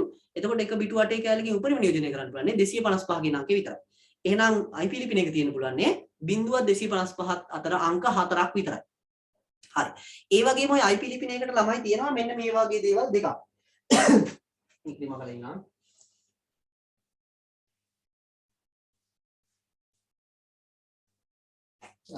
IP ලිපිනයකට තියෙනවා දේවල් දෙකක්. එකක් තමයි ජාල පන්තිය, අනිත් එක තමයි උපජාල ආවරණය. ජාල පන්තිය කියන්නේ මෙන්න මේ වගේ 192යි 15යි 20යි 10 වගේ IP ලිපිනයක් ගත්තොත් එහෙම මේකේ මෙන්න මේ පළමු අංකයේ තියෙන පරාස අණු අපි බෙදලා දෙනවා ABCDE කියලා පන්ති කීපයකට. ඔතන ABC විතරයි අපිට වැදගත් වෙන්නේ. මේ අංකයේ 0.126යි අතර තියෙනවා අපි කියන ඒ පන්තිය. ඒ වගේම තමයි 128යි 192යි අතර තියෙනවා අපි කියනවා ඒක B පන්තිය 191යි අතර 192යි 223යි අතර තියෙනවා අපි කියනවා C පන්තිය කියලා. එහෙනම් ඔන්න ඔය පළවෙනි අංකය IP ලිපිනේ තියෙන මෙන්න මේ ෆස්ට් නම්බර් එක පාවිච්චි කරලා අපිට ජාල පන්තියේ A the B the C ද කියලා අඳුර ගන්න පුළුවන්. මේවා තියරි කතා කරනවා නෙවෙයි මේ ඈ. ඒ නිසා මම මේ ලොකු එක්ස්ප්ලেইন එකක් නැත්තේ. එතකොට උපජාල ආවරණය කියලා කියන්නේ සබ්නෙට් මාස්ක් එක කියලා කියන්නේ මෙන්න මේ ලිපිනයටම එහෙම නැත්නම් මෙන්න මේ IP ලිපිනයටම වෙන් වෙච්ච තවත් අංකයක් තියෙනවා. ඒ අංකය තමයි මේකේ තියෙනවා ළමයි තවත් බිතු 8කින් සමන්විත වෙච්ච කෑලි 4කින් සමන්විත වෙච්ච අංකයක්. ඒ අංකේ ජාල පන්ති අනුව අපිට ලේසියෙන් අඳුර ගන්න පුළුවන්. ඒ පන්තියේ අංකයක නම් උපජාලාවරණය උපජාල වලට බෙදලත් නැත්නම් මේ ජාලය තියෙන්නේ 255යි 0.0යි කියලා. ඒ වගේම B පන්ති එකක් නම් තියෙන්නේ 255යි 0.0 කියලා. C පන්ති එකක් නම් තියෙන්නේ 255යි 255යි කියලා. මේ අංකයේ තියෙන මෙන්න මේ බිංදු කෑලි වෙනස් කරන්න පුළුවන් අපිට උපජාල හදද්දී. මේකේ තියෙන මෙන්න මේ බිංදු කෑලි වෙනස් කරන්න පුළුවන් අපිට උපජාල හදද්දී. මේකේ තියෙන මෙන්න මේ අන්තිම කෑල්ලේ තියෙන මේ බිංදු 8 විතරක් වෙනස් කරන්න පුළුවන් අපිට උපජාල හදද්දී. මම දැන් බිංදු 8 කියලා කිව්වේ වැරදිලාද නෑ. බිංදු 8 කියලා කියන්නේ මේකේ තියෙන්නේ මේ 255 කියන්නේ එකේ වාටක්. මේ තියෙන්නේ බිංදු 8ක්. එක බිංදුවෙන් ලියන්න පුළුවන් අපිට පරිවර්තනය කරලා මෙන්න මේ අංකය. එතකොට තියරි වල ඕවා කතා කරලා ඇති.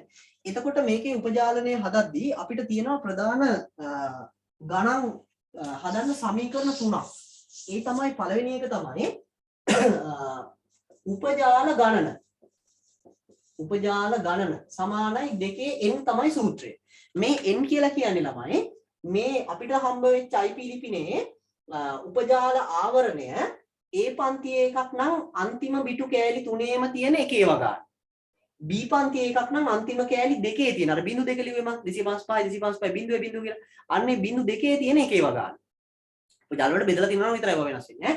ඒ වගේම තමයි C පන්තිය කියලා කියන්නේ අන්තිම කෑල්ලේ තියෙන එකේ ඒවා ගන්න. ඒ උපජාලාවරණය අපි දන්නවා නන්නේ. උපජාලාවරණය අපිට දීලා නැතිනම් උපජාල ගාන විතරක් දීලා තියෙනවා. උපජාල 6ක් හදලා තියෙනවා කියලා වගේ දීලා තියෙනවා නම් මෙන්න මෙතෙන්ට 6 කියන එක ආදේශ කරලා සමානයි 2n කියලා දාගන්න. දැන් n කියන්නේ 2 6 කියන එකට ආසන්නව තියෙන දෙකේ බලය කියන. 2 8නේ.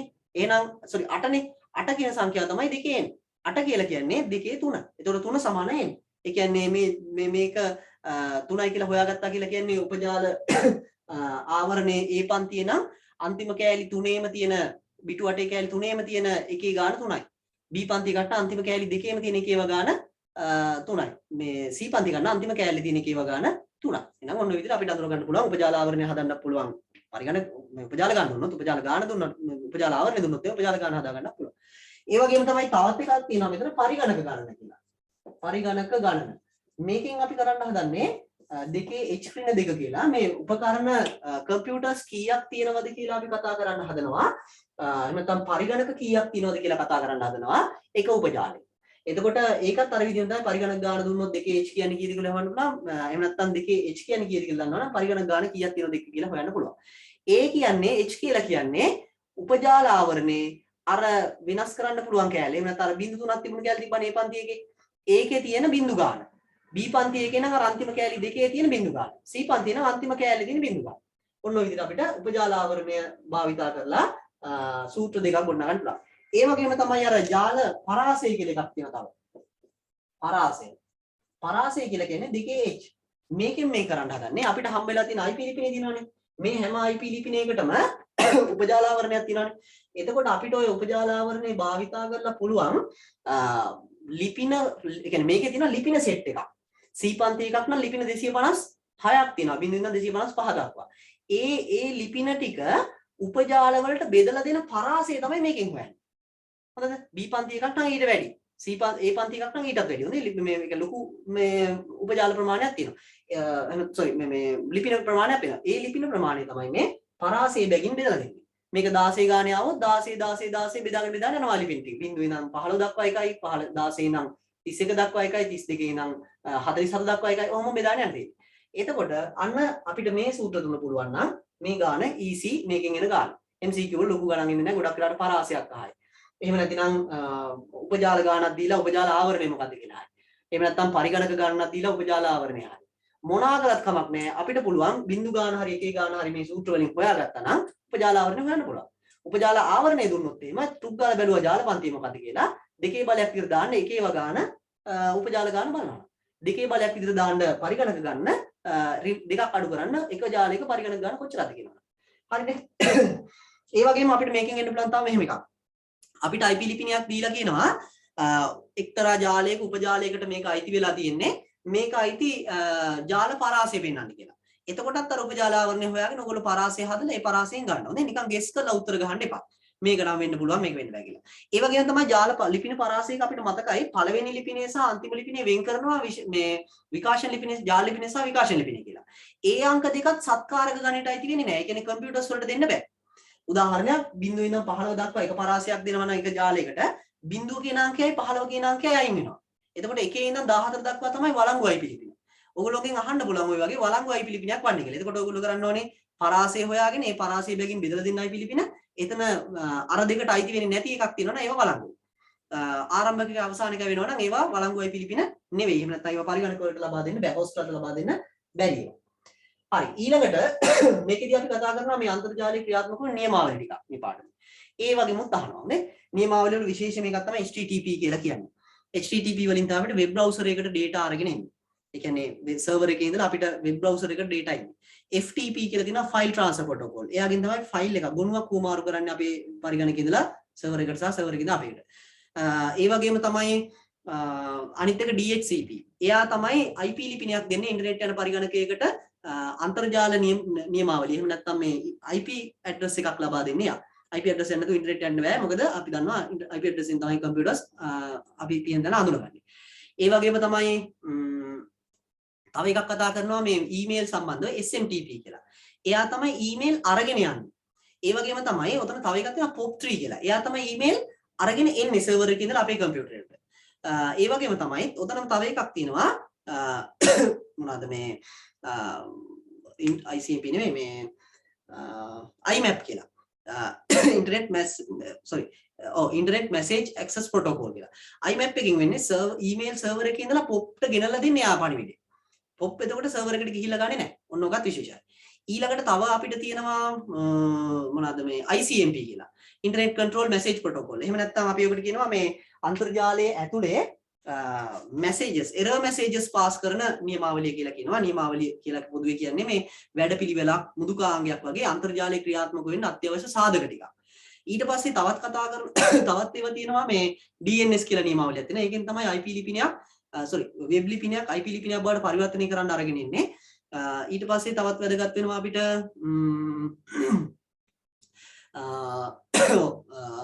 මෙතන තවත් විශේෂ ඒවා තියෙන නියමාවලි router information protocol RIP කියන එක තියෙනවා SNMP කියන එක තියෙනවා තවත් මට එකපාර මතක් වෙන්නේ නැහැ. ඔයගොල්ලෝ ඔය තියෙන ඩියුට් වල තියෙන ඒවා ටික ඔක්කොම බලාගෙන යන්න. ඕවෙන් කින් එක මොනවා හරි අහන්න පුළුවන්. හරි? තව විශේෂ එකක් තියෙනවා TCP සහ UDP කියන ඒවා. ප්‍රවාහන නියමාවලියේ වර්ග දෙක. TCP කියන්නේ තහවුරු කරලා දත සම්ප්‍රේෂණය කරන එක. UDP කියන්නේ තහවුරු කරලා නැහැ. TCP කියන එක වේගවත්. හැබැයි UDP වේගවත් නැහැ. ඒ කියන්නේ එක තැනක ඉඳන් දත්ත තව තැනකට සම්ප්‍රේෂණය වෙද්දී ප්‍රවාහණය කරන ක්‍රමවේදයක් වගේ එකක් කියලා හිතා ගන්න මේක. TCP කියන ක්‍රමවේදයට යවුවොත් එහෙම ඩිලිවරි රිපෝට් එකක් එහෙම එනවා. මේ මැසේජ් එක ගියා කියලා. එහෙම නැත්නම් ඩේටා එක ගියා කියලා. හැබැයි UDP වල එහෙම එන්නේ නැහැ. හැබැයි එයා වේගවත්. නොම ක්‍රමවේද දෙකක් තියෙනවා. ඒවත් නියමාවලි තමයි. ඊට පස්සේ ඔය ටික තමයි. ඊට පස්සේ අපි ජාල නිර්මිතය ගැන කතා කරනවා. එහෙම නැත්නම් මේ network architecture ගැන කතා කරනවා. පරිගණක ජාල නිර්මාණය වෙලා තියෙන සමස්ත චිත්‍රය අපි නිර්මාණය කරගන්න හදනවා මේ ජාල නිර්මිතය ඇතුලේ. එතකොට මේ ජාල නිර්මිත පරණ එකයි අලුත් එකයි කියලා වර්ග දෙකක් අපි කතා කරනවා. TCP IP ආකෘතිය කියලා එකක් තියෙනවා. අනිත් එක OSI ආකෘතිය. OSI ආකෘතියේ තියෙනවා ස්තර 7ක්. ඒ වගේම තමයි මොනවාද මේ TCP IP ආකෘතියේ තියෙනවා ස්තර 4ක්. හරි මේ තියෙන්නේ ඔය ආකෘතිවල TCP IP ආකෘතිය කියන එකට අයිති ඒවා යෙදුම් ස්තරය, ප්‍රවාහන ස්තරය, ජාල ස්තරය සහ භෞතික ස්තරය කියලා ස්තර 4ක් මේකේ තියෙනවා. ඒ වගේම තමයි අනිත් එකේ අපි ගත්තොත් එහෙම. ඒ කියන්නේ OSI ආකෘතිය මෙන්න මේ වගේ ස්තර 7ක් තියෙනවා. යෙදුම්, සමර්පණ, සැසී, ප්‍රවාහන, ජාල, දත්ත සබැදී, භෞතික. මේ 7 මතක තියාගන්න ඕනි. අර 4ත් මතක තියෙන්න ඕනි. එතකොට මෙන්න මෙතනින් මේ තුන මේ ස්තර තුන තියෙනවානේ. යෙදුම් එකයි, සමර්පණ එකයි, සැසී එකයි. මේ ස්තර තුන අයිති වෙන්නේ එහෙම නැත්නම් මෙන්න මේ තුන අයිති වෙන්නේ අර අනිත් එකේ පළවෙනි එකට. ඒ කියන්නේ මෙතන තියෙන මේ යෙදුම් ස්තරය කියන එකෙන් ආවරණය කරනවා මෙයාගේ තියෙන මේ ස්තර තුනම. හරිද? ඒ කියන්නේ මේ ස්තර තුනෙන් කරන වැඩ ටිකම අරකට අර විදිහට අඳුනගනිද්දී ඒකට මේ ඇඩ් කරලා තියනවා කියන එක. ඒ වගේම ප්‍රවාහන ස්තරය කියන එකේ මේකේ මොකද තියෙන්නේ? ඒකේ ප්‍රවාහන ස්තරය කියලාම තියෙනවා. ජාල ස්තරය නැත්නම් අන්තර්ජාල ස්තරය බලන්න මේකෙත් මොකක්ද තියෙන්නේ? මේකේ වෙනම තියෙන එක ඒකෙත් තියෙනවා. එහෙනම් මේ දෙන්නා වෙන වෙනම ඉන්නවා. එතකොට පළවෙනි තුන එහෙම නැත්නම් මේ යෙදුම් සමර්පණ සැසි කියන එක අරකේ යෙදුම් කියලා කියනවා. ප්‍රවාහනයකමයි ජාල කියන එක ඒකෙත් ජාලමමයි. ඒ වගේම තමයි මේ දත්ත සබැදි සහ භෞතික කියන ස්තර දෙක මේකෙත් මොකද කරලා තියෙන්නේ? එකට එකතු කරලා තියෙනවා භෞතික ස්තරය කියලා. එතකොට ඔන්න ඔහොම අපිට OSI ආකෘතිය කියන එක අඳුන ගන්න පුළුවන්. එහෙම නැත්නම් විවෘත පද්ධති සම්බන්ධ ආකෘතිය කියන එක අඳුන ගන්න පුළුවන්. හරි ඊට පස්සේ මේ වගේ ක්‍රියාවලියත් ඔය චුට්ටක් මම කතා කරලා තියෙනවා බලා ගන්න ඒවා. යෙදුම් ස්තරය කියන එකේදී කොහොමද මොනවාද භාවිතා වෙන්නේ කියලා, සමර්පණයකේදී වෙන වැඩ මොනවාද කියලා, සමර්පණයකේදී මතක ඇති අර data ආකේතනය කිරීම, ඊට පස්සේ අර එක එක මේ MP4 වගේ වට මේ අර පරිවර්තනය කරන එක නේද? ඔන්නව තමයි කතා කරේ. සැසි කියලා කියන්නේ session කියලා කියන්නේ අර අවශ්‍ය උපකරණ අඳුන ගන්න මේක ඉදිරිපත් කරන්න පුළුවන් වෙන්න. අන්න ඒක තමයි මෙතනට අදාළ වෙන්නේ. ඊට පස්සේ ප්‍රවාහන කියන එකේ තමයි මේ දත්ත ගැලීම් පාලනය කිරීම, දත්ත හානි සහ දෝෂ නිරාකරණය, බහුපතකරණය වගේ කාර්යයන් නේ. ඒකේ වර්ග දෙකක් මතක ඇති TCP හෝ UDP කියලා කලින්ම කතා කරා. ඊට පස්සේ ජාල ස්තරය කියන එකේ තමයි මේ රවුටර් එකේ වැඩේ තියෙන්නේ. රවුටින්. එහෙම නැත්නම් නෙට්වර්ක් එකේ ඇතුලේ කොහොමද මේ උපකරණ අඳුනාගෙන ඒවා අතරේ දත්ත sannivedanaya කරන්නේ කියලා අර අඳුන ගන්න කොටස තමයි ජාල ස්තරය. ඒ වගේම තමයි දත්ත සබැදි කියලා කියන්නේ. data link කියලා කියන්නේ මේකෙන් තමයි මේ දත්ත අර මේ උපකරණයකට ඇතුළු වෙද්දී ඒ මොහොතේ වැඩ ටික කරන්නේ. එතකොට මෙයාගේ උපකරණ විදිහට ස්විච් එක, bridge interface, network card එක අන්න ඒ වගේ දේවල් අඳුර ගන්නවා. ඊළඟට මේ භෞතික ස්තරය කියලා කියන්නේ භෞතික උපාංගය ඇතුලේ දත්ත අඳුනා ගැනීම. එතකොට ඒක අපි දන්නවා B2 විදිහට data අඳුරගන්නේ මේකට අයිති වෙන hub එක, repeater, wire වගේ දේවල්. එනම් ඕක චුට්ටක් බලා ගන්න ඔය ස්තර 7 කියන එක වෙන වෙනම. ඊට පස්සේ গুপ্ত කේතනය කියන්නේ මොකද්ද කියලා කතා කරනවා. গুপ্ত කේතනය කියලා කියන්නේ මේ දත්ත අඳුර ගන්න බැරි විදිහට සම්ප්‍රේෂණය කරනවා කියලා කිව්වා. අතරමැදදී දත්ත වලට හානි වුණොත් එහෙම නැත්නම් කවුරු හරි දත්ත ගත්තොත් එහෙම ඒවා විනාශ වෙන්නේ නැති විදිහට අපිට භාවිතා කරන්න පුළුවන් ක්‍රමවේදයක්. ඊට පස්සේ අපි මෙතන කතා කරනවා මේ গুপ্ত කේතනයේ ආකාර දෙකක් අසමමිතිකයි සමමිතිකයි.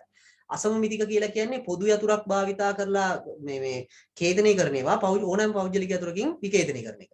සමමිතිකයි කියලා කියන්නේ කේතනය කරන්නයි විකේතනය කරන්නයි එකම යතුරක්. ඒ කියන්නේ පෞද්ගලික යතුරක්ම පාවිච්චි කරන එක. ඔය යතුරු ගැන වෙනම කියලා තියෙනවා. ඕවා බලා ගන්න. ඊට පස්සේ මේ තර්ජන වර්ග තියෙනවා. මේ නැත්තම් මේ ජාලයකට වෙන්න පුළුවන් අඩුපාඩු අවුල් ගැන අපි කතා කරනවා තර්ජන කියලා. එතකොට එතන තියෙනවා අනිෂ්ට මුදුකාංග කියලා. ඉස්සලා මුදුකාංග වලින් වෙන තර්ජන ගැන කතා කරනවා. එතකොට ඔය ඒක තමයි ඔයගොල්ලන්ට වෛරස් ප්‍රෝග්‍රෑම්ස්, ඊට පස්සේ ට්‍රෝජන්ස්, වෝම්ස්, රැන්සම්වෙයාර්, ස්පයිවෙයාර්, ෆිෂින් ඒ වගේ දේවල්. ඒ වගේ මිනිස්සුන්ගෙන් වෙන්න පුළුවන් හානි තමයි අපහාරකීන් නිසා. අපහාරකීන් කියන්නේ හැකර්ස්ලා කියලා කියන්නේ හැම වෙලාවෙම වැරදි අය නෙමෙයි. white hat hackers කියන අය හොඳයි. ඒගොල්ලෝ තමයි නීත්‍යානුකූලව කිසියම් ආචාර ධර්ම පිළිවෙලකට අනුව තමයි ඒගොල්ලෝ වැඩ කරන්නේ. හැබැයි black hat hackers කියලා කියන්නේ එහෙම එකක් නෑ, ආචාර ධර්මයක් නෑ. ඒගොල්ලෝ තමයි අර දත්ත පද්ධති වලට හානි කරන අය. grey hat කියලා කියන්නේ white hat hacker විදිහ කෙනෙක් විදිහට ඉඳලා එයා ආපහු කරනවා නම් මේ black hat වැඩ අන්න grey hat කියලා කියනවා. ඊට පස්සේ ඔයෙන් ආරක්ෂා වෙන්න යොදලා තියෙන උපක්‍රම මේ ගිනි පවුර වගේ දෙයක් තියෙනවා අපිට. ගිනි පවුර කියලා කියන්නේ දත්ත ඇතුළු වෙන මොහොතේදී මේකේ තියෙන මේ අනිකුත් කෙවෙනි ටික වසලා දානවා. ඒ කියන්නේ කෙවෙනි කියලා කියන්නේ මේක ඇතුළට උපකරණ එන්න තියෙන මාර්ග කියලා හිතන්නකෝ. පෝට් කියලා කියන්නේ. එතකොට මේ මාර්ග එක වෙලාවක එක data එකයි ගන්න ඇතුළට. එතකොට අවසර තියෙන data වලට විතරයි මේක ඇතුළට එන්න පුළුවන්. ඊට පස්සේ ඇන්ටිවයිරස් software වගේ දේවලුත් මේකෙන් බේරෙන්න පුළුවන්. ඊට පස්සේ ඔච්චර තමයි MCQ එකට අදාළව ප්‍රශ්න අහන ඒවා මම ප්‍රධාන වශයෙන් කතා කරන්න බලාපොරොත්තු වෙන්නේ මෙතන. හරි. ඒ වගේම තමයි මේ පාඩම ගත්තොත් එහෙම. මෙතන අපි මේ කතා කරන 6 වෙනි පාඩම ගත්තොත් එහෙම මේකෙන් තමයි ප්‍රශ්න අහන්න පුළුවන් 6ත් 8ත් අතර වගේ ප්‍රමාණයක්. මොකද මේ පාඩම ටිකක් ලොකු පාඩමක් මම පැහැදිලි කරන්නත් වෙලා ගියා. ඒකේ ගොඩක් ප්‍රශ්න අහන්න ඉඩකඩ තියෙනවා. ඊළඟට 7 වෙනි පාඩම සිස්ටම් පාඩම. පද්ධති කියලා කියන්නේ අපි පද්ධතිකරණය කියලා කියනවා. පද්ධති. මේ පද්ධති පාඩමෙන් ළමයි කතා කරන්නේ පද්ධතියක් නිර්මාණය කරන ක්‍රමවේද ගැන. එතකොට මේකේ අපි ඉස්සෙල්ලාම කතා කරනවා පද්ධතියක් නිර්මාණය කරන ජීවන චක්‍රයක් ගැන. නැත්නම් සිස්ටම් ඩෙවලොප්මන්ට් ලයිෆ් සයිකල් එකක් ගැන. එතකොට ඒ වගේ පද්ධති නිර්මාණය කරන්න හදාගත්ත ලයිෆ් සයිකල් ආකෘති කීපයක් තියෙනවා. මුල්ම කාලේ භාවිතා වුණා වෝටර්ෆෝල් එහෙම නැත්නම් දියඇලි ආකෘතිය කියලා එකක්. ඒකෙදී පද්ධතියක් නිර්මාණය කරන්න තියෙන වැඩ ටික එකකට පස්සේ එකක් විදිහට පල්ලෙහාට නිකන් අර දියඇලක් කඩ හැලනවා වගේ තමයි වැඩ කරන්නේ. ඒ වගේම තව එකක් තියෙනවා ස්පයිරල් කියලා. ඒකේ වෙන්නේ එකම පියවර ටික නැවත නැවත කර මේ ඒක ඇතුලේ මොඩල් කීපයක් හදා සිස්ටම් එක හදන එක. ඒක එතකොට ඒකත් මතක තියාගන්න. දියඇලි ආකෘතියක් සාමාන්‍ය ළමයි සුදුසු වෙන්නේ සරල පද්ධතියකට. ඒ වගේම තමයි අතරමැදි අවශ්‍යතාව වෙනස් වෙන්නේ නැත්නම්.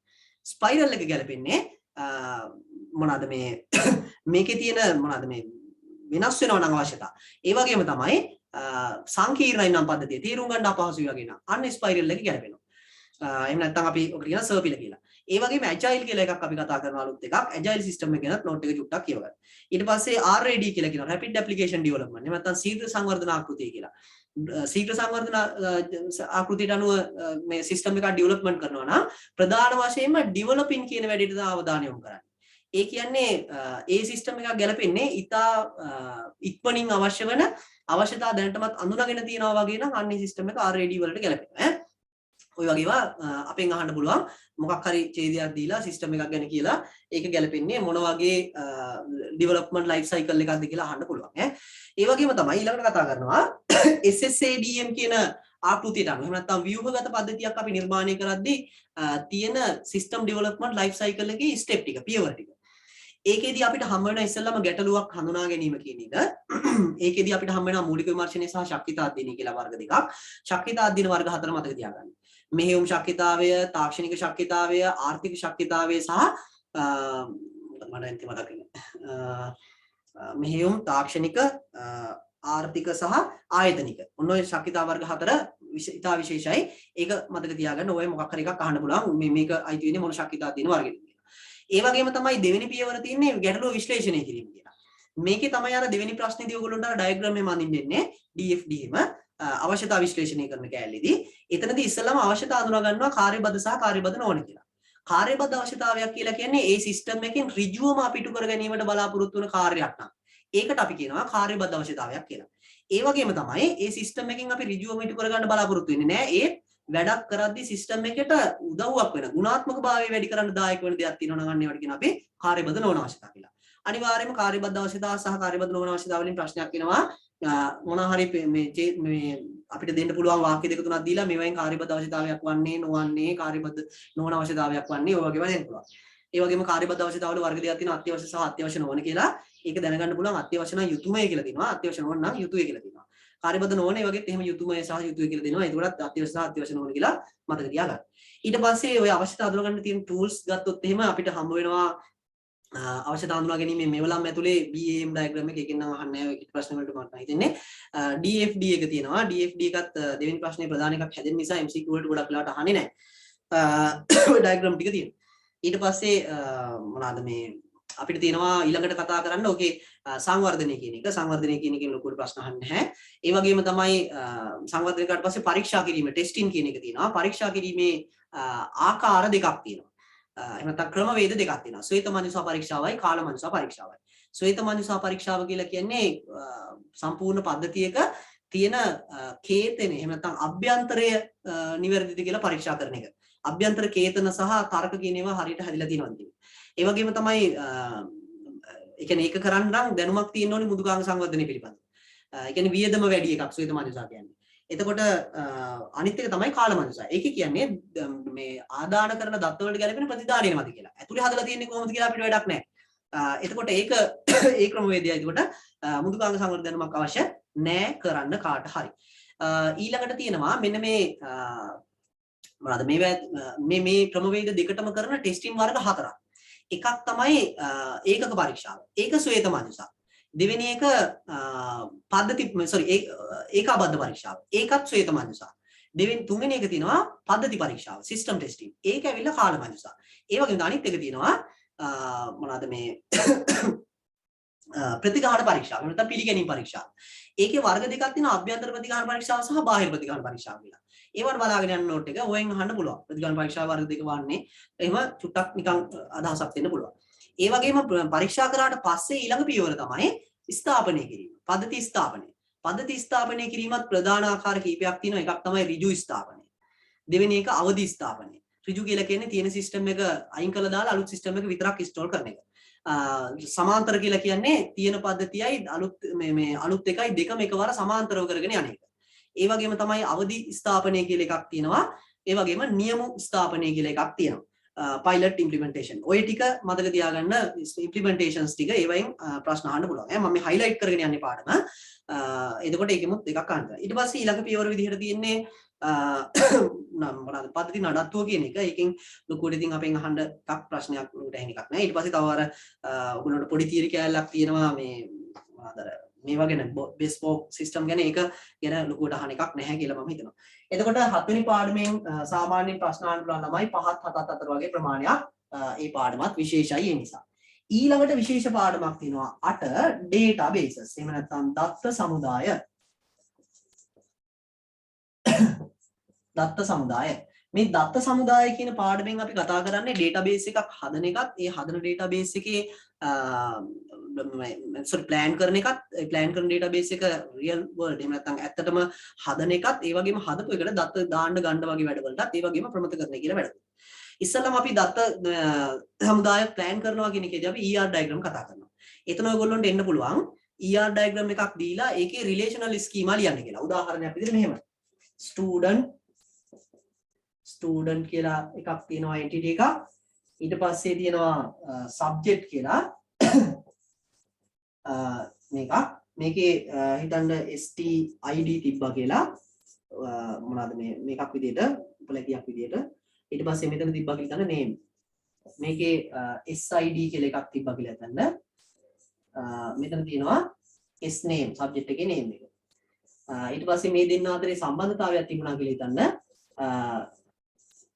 student learn subject. එහෙනම් study කියලා දාමුකෝ අපි. study. දැන් මේකෙන් relational schema ලියන්න කිව්වොත් එහෙම ඔයගොල්ලන්ට මම මේ අවබෝධයක් දෙන්න හදන්නේ. relational schema ලියද්දි අපිට මේකට ප්‍රාථමික අතුරක් දාගන්න පුළුවන්. මේක දාගමු ප්‍රාථමික අතුරු විදිහට, මේක දාගමු ප්‍රාථමික අතුරු විදිහට. ඕකේ ප්‍රාථමික අතුරු අරගෙන අපිට මෙයාගෙන් student කියන එකට student කියන නම ලිව්වා මෙහෙම student ඊට පස්සේ වරහන් ඇතුලේ stid ඒක ප්‍රාථමික අතුර name ඔන්නෝම දාගන්න පුළුවන්. ඊළඟ එක තමයි subject කියන එකත් අපිට අවුලක් නැහැ. subject sid එකයි s name එකයි. දැන් මෙතන පොඩි ගැටලුවක් තියෙනවා. relationship එක අපි සැලකිලිමත් වෙන්න ඕනේ ඊළඟට හැදෙන වගු මොනවාද කියලා බලන්න. නේ. මෙතන ළමයි one to one relation එකක් තිබුණොත් එහෙම. ඒකේ relational schema ලියන්න කියලා කිව්වොත් එහෙම ඔයගොල්ලෝ මෙතෙන්ට මේ සම්බන්ධ කරන වගු දෙක දැන් මේ දෙන්න අතර relationship එකක් තියෙනවා. කියන්නේ මෙයයි සම්බන්ධ වෙන්න එපා. ඒ නිසා මේ වගුවේ ප්‍රාථමික අතුරු මේකට දාන්න. ඒ කියන්නේ SID කියන මේ ස්ටුඩන්ට් කියන වගුවට SID කියලා එක්කුත් දාන්න සබ්ජෙක්ට් එකේ ID එක. දැන් මේ දෙන්න සම්බන්ධ මේ තියෙන්නේ මෙයයි අතරේ මොකද වෙලා තියෙන්නේ? රිලේෂන්ෂිප් එකක් හැදිලා තියෙන්නේ. එහෙම නැත්නම් මේකේ තියෙන STID කියන එක මේකට දාන්න. 1 to 1 නිසා අවුලක් නැහැ නේ. data අරකින් එකයි මේකෙන් එකයි තියෙන්නේ. මේ පැත්තේ එක data එකක් අර පැත්තේ එකක් එක තියෙන. මේ පැත්තේ එකක් මේ පැත්තේ එකක් එක තියෙන 1 to 1. ඊළඟට මේ දෙන්න අතරේ හිතන්නකෝ 1 to many තිබ්බා කියලා. එහෙනම් මොකද වෙන්න ඕනේ? අනිවාර්යෙන්ම මේ 1 පැත්තේ වගුවේ ප්‍රාථමික අතුර many පැත්තේ වගුවේ ආගන්තුක අතුරක් විදිහට දාන්න ඕනේ. ඒ කියන්නේ මේකේ මෙහෙම දාන්න බෑ මේ ස්ටුඩන්ට් කියන එකට. මේකේ දාන්න ඕනේ subject කියන එකට SID කියන එක දාන්න ඕනේ. ඒ කියන්නේ මෙතෙන්ට දාගන්න ඕනේ SID කියන එක. ඔන්න relationship එක අනුව relational schema එක ලියන විදිහ. ඒ වගේම තමයි many to many තිබ්බා නම් මොකද කරන්නේ? මෙහෙම මෙයාගේ ප්‍රාථමික අතුර මේකේ දාන්නවත් මෙයාගේ ප්‍රාථමික අතුර මේකේ දාන්නවත් බෑ. SID තිබ්බනම් මුන් දෙන්නට පාඩුවේ ඉන්න දෙන්න වෙනවා. M to M තිබුණා මේ දෙන්නට පාඩුවෙන් ඉන්න වෙනවා. M to N නෝනේ. ඊළඟට එහෙනම් මෙතන කරන්නේ අපි ඊට පස්සේ student subject වගේ මොකක් හරි නමක් දාලා student subject වගේ නමක් දාලා මේ දෙන්නටම එක මේ වගුවක් හදා ගන්නවා. මේ දෙන්න relationship එක පෙන්නන්න. ඒකේ අපි ID විදිහට දාමු STID එකයි මේකේ තියෙනවා SID එකයි දෙකම. ඊට පස්සේ මේ දෙන්න එකට මොනවද කරන්නේ? මේ දෙන්න එකට සම්බන්ධ කරලා අපි දානවා සංයුක්ත අතුරක් කරලා කොම්පොසයිට් කී එකක් කරලා ප්‍රාථමික අතුරු විදියට. පේනවා ඇති මේකේ මොකද කරේ කියලා නේ. ස්ටුඩන්ට් සබ්ජෙක්ට් කියලා වරෝ හදලා ඒකේ SID සහ සබ්ජෙක්ට් ID එහෙම නැත්නම් මේ STID කියන දෙකම මේකේ ප්‍රාථමික අතුරයි මේකේ ප්‍රාථමික අතුර දෙකම එකට දැම්මා. එහෙනම් ඔන්න ඔකත් චූටි අවබෝධයක් තියාගන්න ළමයි අනිවාර්යයෙන්ම මේකකින් කොහොමද රිලේෂනල් ස්කීමා ලියන්නේ කියලා. ඒ වගේම මේ වගේ තියෙන උපලක්ෂණ වලත් වර්ග ටිකක් තියෙනවා මතක ඇති. සාමාන්‍ය උපලක්ෂණ නම් කිසි ගැටලුවක් නැහැ මේ විදිහට දාන්න පුළුවන්. ඒ වගේම මෙහෙම ඒවා තිබුණොත් එහෙම මල්ටි වැලියු බහුදත්තාගයන් සහිත ඒවා තිබුණොත් අර දුරකථනාංක වගේ එක්කෙනෙක්ට ගොඩක් තියෙනවා. ඒවා වෙනම වගුවක් විදිහට මෙතන ලියන්න ඕනේ දුරකථන කියලා වගුවක් දාලා ඒකට දාගන්න ඕනේ මේ වගුවේ ප්‍රාථමික තුර දාලා රිලේෂන්ෂිප් එකකුත් හදන්න ඕනේ. ඒ වගේම තමයි තව තිබුණොත් එහෙම ඒකාබද්ධ ගුණාංග තිබුණොත් එහෙම අර උපන් දිනය කියන එකට දිනය මාසය අවුරුද්ද කියලා තියෙනවා. එතකොට උපන් දිනය කියන එකේ data නැහැ. දිනේ මාසය අවුරුද්ද කියන ඒවා විතරයි මෙතන අපි මේවා විදිහට දාන්න උපලක්ෂණ විදිහට දාන්න. ඒ වගේම තමයි තව එකක් තියෙනවා මොනවද මේ අර ව්‍යුත්පන්න ගුණාංගයක් තිබුණොත් එහෙම ව්‍යුත්පන්න ගුණාංග කියන ඒවා දෙකම දාන්න ඕනේ. ඒ කියන්නේ ව්‍යුත්පන්න වෙන එකයි ව්‍යුත්පන්න වෙච්ච එකයි දෙකම දාන්න ඕනේ. ඒ කියන්නේ age කියන එක birthday කියන එකෙන් age එක හදාගන්නේ. අන්න ඒ වගේ. birthday කියන එකක් තියෙනවනේ age කියන එකක් තියෙනවා. ඔන්න ඔක තමයි විශේෂත්වය අපි ER relational schema වලට පරිවර්තනය කරන එක. ඒ වගේම තමයි ඊළඟට තියෙනවා මේ relational schema අපි SQL භාෂාව භාවිතා කරලා මොනා කරන්න ඕනද? පරිගණකයට ලියන්න ඕනේ database එකක් බවට. ඒකට අපි පාවිච්චි කරන්නේ නම් SQL කියන භාෂාව. මේකේ කොටස් දෙකයි. DDL කියලා එකක් තියෙන SQL අනිත් එක DML කියලා කියනවා. data definition language එකයි data manipulation language එකයි. DDL එකේදී කරන්නේ ළමයි මෙන්න මේ අපි ලියන්න හදන SQL code එකෙන් අපි මෙහෙම තමයි SQL code මේ DDL එක වගේ ලියන්නේ වගු හදන ඒවා වගු delete කරන ඒවා වගු වෙනස් කරන ඒවා විතරයි. ඒ කියන්නේ දත්ත සම්බන්ධ දේවල් නැහැ. තේරුණා නේද? එහෙනම් DDL වල පාවිච්චි කරන මේවා තමයි මේ code තමයි query තමයි එකක් create කියන එක. අනිත් එක delete නෙවෙයි drop කියන එක. delete නෑ මේ DDL වල. ඒ වගේම තමයි අනිත් එක තමයි alter කියන එක. alter නෙවෙයි alter. alter කියලා කියන්නේ අර අප්ඩේට් කරනවා වගේ කරද්දී පාවිච්චි කරන වචනේ. ඒ වගේම මේ DML වලදී කරන්නේ දත්ත හසුරුවන එක. දත්ත හසුරුවන ක්‍රම තමයි එකක් තමයි insert කරන එක. අනිත් එක තමයි delete කරන එක. ඒකේ අයින් කරනවා delete අරගේ drop. ඒ වගේම තමයි අප්ඩේට් කරන එක. ඒකේ alter නෙවෙයි අප්ඩේට් උනේ. අප්ඩේට් කරන එක. ඊළඟ එක තමයි මොනවාද මේ සිලෙක්ට් කරන එක. සිලෙක්ට් එකෙන් තමයි අපි data එකක් බලන්නේ නේද? අපි ඒ query ටික බලා ගන්න අනිවාර්යයෙන්ම data බලද්දී අර එක එක විදිහට අපි බැලුවා where කියලා close එකක් දාලා data වල තියෙන columns පෙන්වන්න කියලා select කරන්න කියලා ඒක පෙන්වන ඒවා 10ට වැඩි ඒවා 20ට වැඩි ඒවා ඔහොමම එක එක විදිහට අපිට අර true false අර මේ දාලා මේ හදා ගන්න පුළුවන් කියලා දාන්න. හරි. ඊළඟට මේකේ අපිට විශේෂ එකක් කතා කරන්න තියෙනවා මේ SQL වලට පස්සේ ප්‍රමතකරණය. මම ඒක චුට්ටක් explain කරන්නම් ප්‍රමතකරණය කියන එක. මේකෙන් අහන්න පුළුවන් අනිවාර්යයෙන්ම ප්‍රමතකරණයෙන් MCQ එකක් අහනවාමයි ඈ.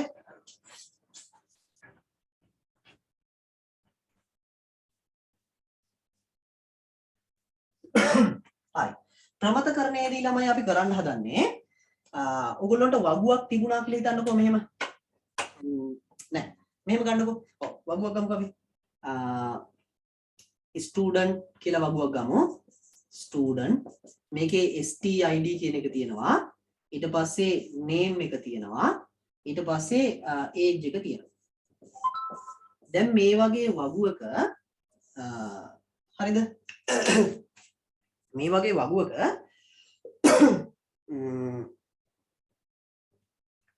මෙන්න මේ ප්‍රාථමික අතුරු විදිහට අපි යොදා ගන්න මේක තියෙනවානේ. ඒ කියන්නේ ප්‍රාථමික අතුරු විදිහට අපි පාවිච්චි කරන මේ අද මේ කොලම් එක. මෙන්න මේ කොලම් එකෙන් අනිකුත් කොලම්ස් අඳුන ගන්න පුළුවන් වෙනවා. ඒ කියන්නේ ස්ටුඩන්ට් ID එකෙන් name එකයි age එකයි අඳුන ගන්න පුළුවන් වෙනවා.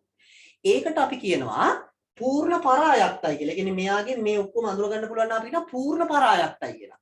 වචනෙට බය වෙන්න එපා. හරි? පූර්ණ පරායක්තයි කියන වචනේ තේරුම තමයි ප්‍රාථමික අතුරින් අනිකුත් උපලැකි ඔක්කොම අඳුන ගන්න පුළුවන් කියන එක. හරිනේ? හරි. ඊළඟට තියෙනවා මේ වගුවල ඔය පරායක්තතාවය නැති වුණාන් පස්සේ වෙන්න පුළුවන් දෝෂ ටිකක්. දෝෂ ප්‍රධාන වර්ග දෙකක් තියෙනවා. එකක් තමයි මොනවාද මේ පුනර්කරණ දෝෂ කියන එක. ඒ කියන්නේ දත්ත නැවත නැවත යෙදෙන්න පුළුවන් කියන දෝෂය. දෙවෙනි එක තමයි දත්ත විෂමතා කියලා කියන දෙවෙනි දෝෂය. ඒ විෂමතා වර්ග තුනයි ඇතුළු කිරීමේ විෂමතයි, ඉවත් කිරීමේ විෂමතයි, වෙනස් කිරීමේ විෂමතයි කියලා. ඒ වගේම තමයි දැන් අපි ඊළඟට කතා කරනවා ඔන්න ඔය විෂමතා නිසා වගුවල ඇතිවන ප්‍රශ්න දෙකක්. හරිද? ওই විෂමතා සහ පුනර්කරණ දෝෂ කියන දෝෂ නිසා ඇතිවන ප්‍රශ්න දෙකක්. ඒ තමයි එකක් තමයි මොකද්ද මේ ආංශික පරායත්තතාවය කියලා කියන්නේ. ආංශික පරායත්තතාවය. දෙවෙනි එක තමයි සංක්‍රාන්තික පරායත්තතාවය.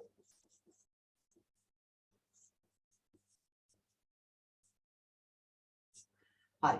ආංශික පරායත්තතාවය කියලා කියලාමයි මෙන්න මේ වගේ වගුවක ප්‍රාථමික යතුරට අඳුනගන්න බැරි උපලැකි මොනවා හරි තියෙනවා නම් ඒ මදිවට ඒ උපලැකි වෙනත් උපලැකියක් මත ඒ කියන්නේ ප්‍රාථමික යතුර මත අඳුනගන්න බැ වෙනත් එකක් මත අඳුනගන්න පුළුවන් නම් අන්න ඒවා අපි කියනවා මොනවා කියලාද?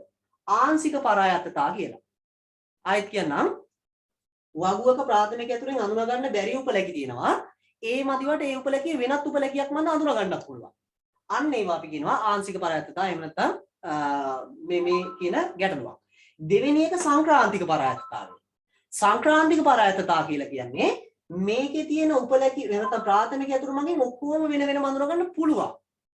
හැබැයි අර ප්‍රාථමික යතුරු අඳුනගන්න පුළුවන් වුණාට දෙන්නෙක් ඉන්නවා වෙන මේ දෙන්නා යපෙන දෙන්නේ.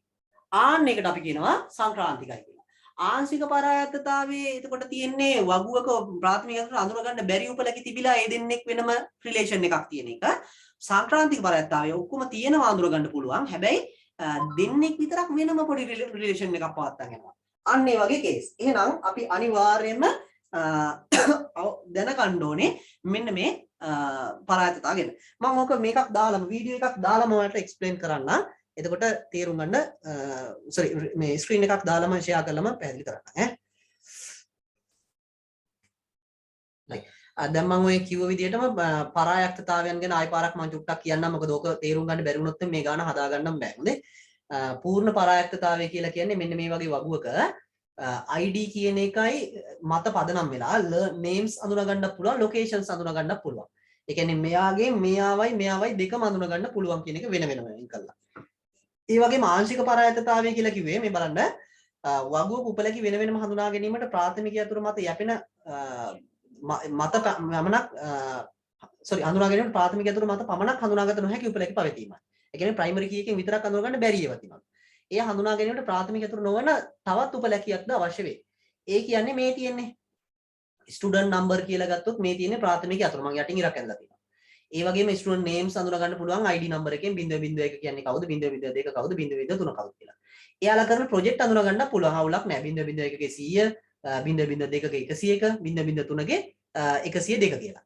හැබැයි මෙයා ගන්නකො මේ ප්‍රොජෙක්ට් අවර්ස් කියන එක project hours කියන එක student ගේ ID එකකින් මත පදනම් වෙන්නේ නැහැ. ඒක පදනම් වෙන්නේ කොහොමද? project එක මත. project එක 100 නම් hours ගාන 3යි. project එක 101 නම් hours ගාන 6යි. project එක 102 නම් hours ගාන 3යි. ඒ කියන්නේ මේ project number කියන එක මත පදනම් වෙලා project hours ගාන අඳුරගන්න පුළුවන්.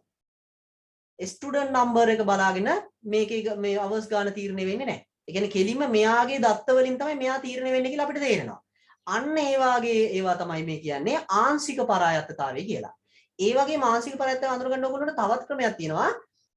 මේ 100 කියන එක මත පදනම් වෙලා 3 කියන එක අඳුරගත්තාද 3 කියන එක මත පදනම් වෙලා 100 අඳුරගන්නේ නැහැ. එහෙම නැත්නම් මෙතන වෙන්න බෑ නේද? මෙතන 3 කියන එක මෙතනක් තියෙනවා. හැබැයි 102 මේ පැත්තෙන් තියෙන්නේ. ඒ කියන්නේ මේ එක්කෙනෙක් තමයි ඔක්කොම මේ පැත්තේ එක්කන හැන්ඩල් කරන්නේ. දෙපැත්තටම හැන්ඩල් වෙන්නේ නැහැ. හොඳේ ආංශික පරායත්තතාවය. ආංශිකයි එක පැත්තයි. ප්‍රොජෙක්ට් නම්බර් එකෙන් අවර්ස් ගන්න අඳුරගන්න පුළුවන් අවර්ස් වලින් ප්‍රොජෙක්ට් නම්බර්ස් අඳුරන්න බෑ. එහෙනම් මෙන්න මේ වගේ එකක් තියෙන එකට අපි කියනවා ආංශික පරායත්තතාවය කියලා. තේරුණා නේද? ඊළඟට දෙවෙනි එක තමයි සංක්‍රාන්තික පරායත්තතාවය. සංක්‍රාන්තික පරායත්තතාවය කියලා කියන්නේ මේකේ මම කිව්ව විදිහට ඔක්කොම උපලැකි මෙයාගෙන් අඳුර ගන්න පුළුවන්. කියන්නේ ස්ටුඩන්ට් ID නම්බර් එකෙන් නේම් එක අඳුරන්න පුළුවන්, ප්‍රොජෙක්ට් නම්බර් එක අඳුරන්න පුළුවන්, ප්‍රොජෙක්ට් එකේ නේම් එක අඳුරන්න පුළුවන්. හරිද? හැබැයි මේකේ බලන්න මෙන්න මෙහෙම කේස් එකක් තියෙනවා. ප්‍රොජෙක්ට් නම්බර් එකයි ප්‍රොජෙක්ට් ලොග් මේ නේම් එකයි කියන දෙක එකටමයි යන්නේ. ඒ කියන්නේ ප්‍රොජෙක්ට් නම්බර් එක කවුරු හරි කිව්වොත් එහෙනම් ප්‍රොජෙක්ට් එකේ නේම් එක හොයාගන්නත් පුළුවන්. ප්‍රොජෙක්ට් එකේ නේම් එක කවුරු හරි කිව්වොත් ප්‍රොජෙක්ට් නම්බර් එක හොයන්නත් පුළුවන්. ඒ කියන්නේ මේ දෙන්නම එකට ඉන්න ඕනේ නැහැ වගේ නේද? එකම වගුවක ඉන්න ඕනේ නැහැ වගේ දෙන්නම එකට යන්නේ. හරියට නිකන් district ID එකයි district name එකයි තිබ්බා වගේ. හරිද? district එකේ ID එක 012 කියලා 25 දක්වා තියලා කියලා තිබුණා ලංකාවේ. එතකොට මේ district එකේ name එක ඉස්සරහින් තියෙන්නේ ඒකම තමයි. එතකොට අපි මහනුවර කියන district එක ගත්තොත් එහෙම ඒකට තියෙන මේ project මොකද මේ district ID එක කියන්න පුළුවන් කාටද? ඒ වගේම තමයි district ID 15 කියන්නේ මහනුවර නම් 15 කිව්ව ගමන් මහනුවර කියලා කියන්න පුළුවන්. දෙපැත්තටම යපෙනවා. අන්න සංක්‍රාන්තික පරායත්තතාවය. ප්‍රාථමික යතුරෙන් ඔක්කොම උපලැකි අඳුර ගන්න පුළුවන්. හැබැයි තව දෙන්නෙක් ඉන්නවා වෙනම යපෙන. ආන්න ඒක තමයි අපි ආංශික පරායත්ත සංක්‍රාන්තික පරායත්තතාවය කියන්නේ. ආංශික එකේ ඔහොම නැහැ. ආංශික එකේ මෙයාගෙන් ඔක්කොම අඳුන ගන්නත් බෑ ප්‍රාථමික අතුරෙන්. ඒ මදිවට මේ දෙන්නගෙන් මෙයාට විතරයි මෙයාව කන්ට්‍රෝල් වෙන්නේ.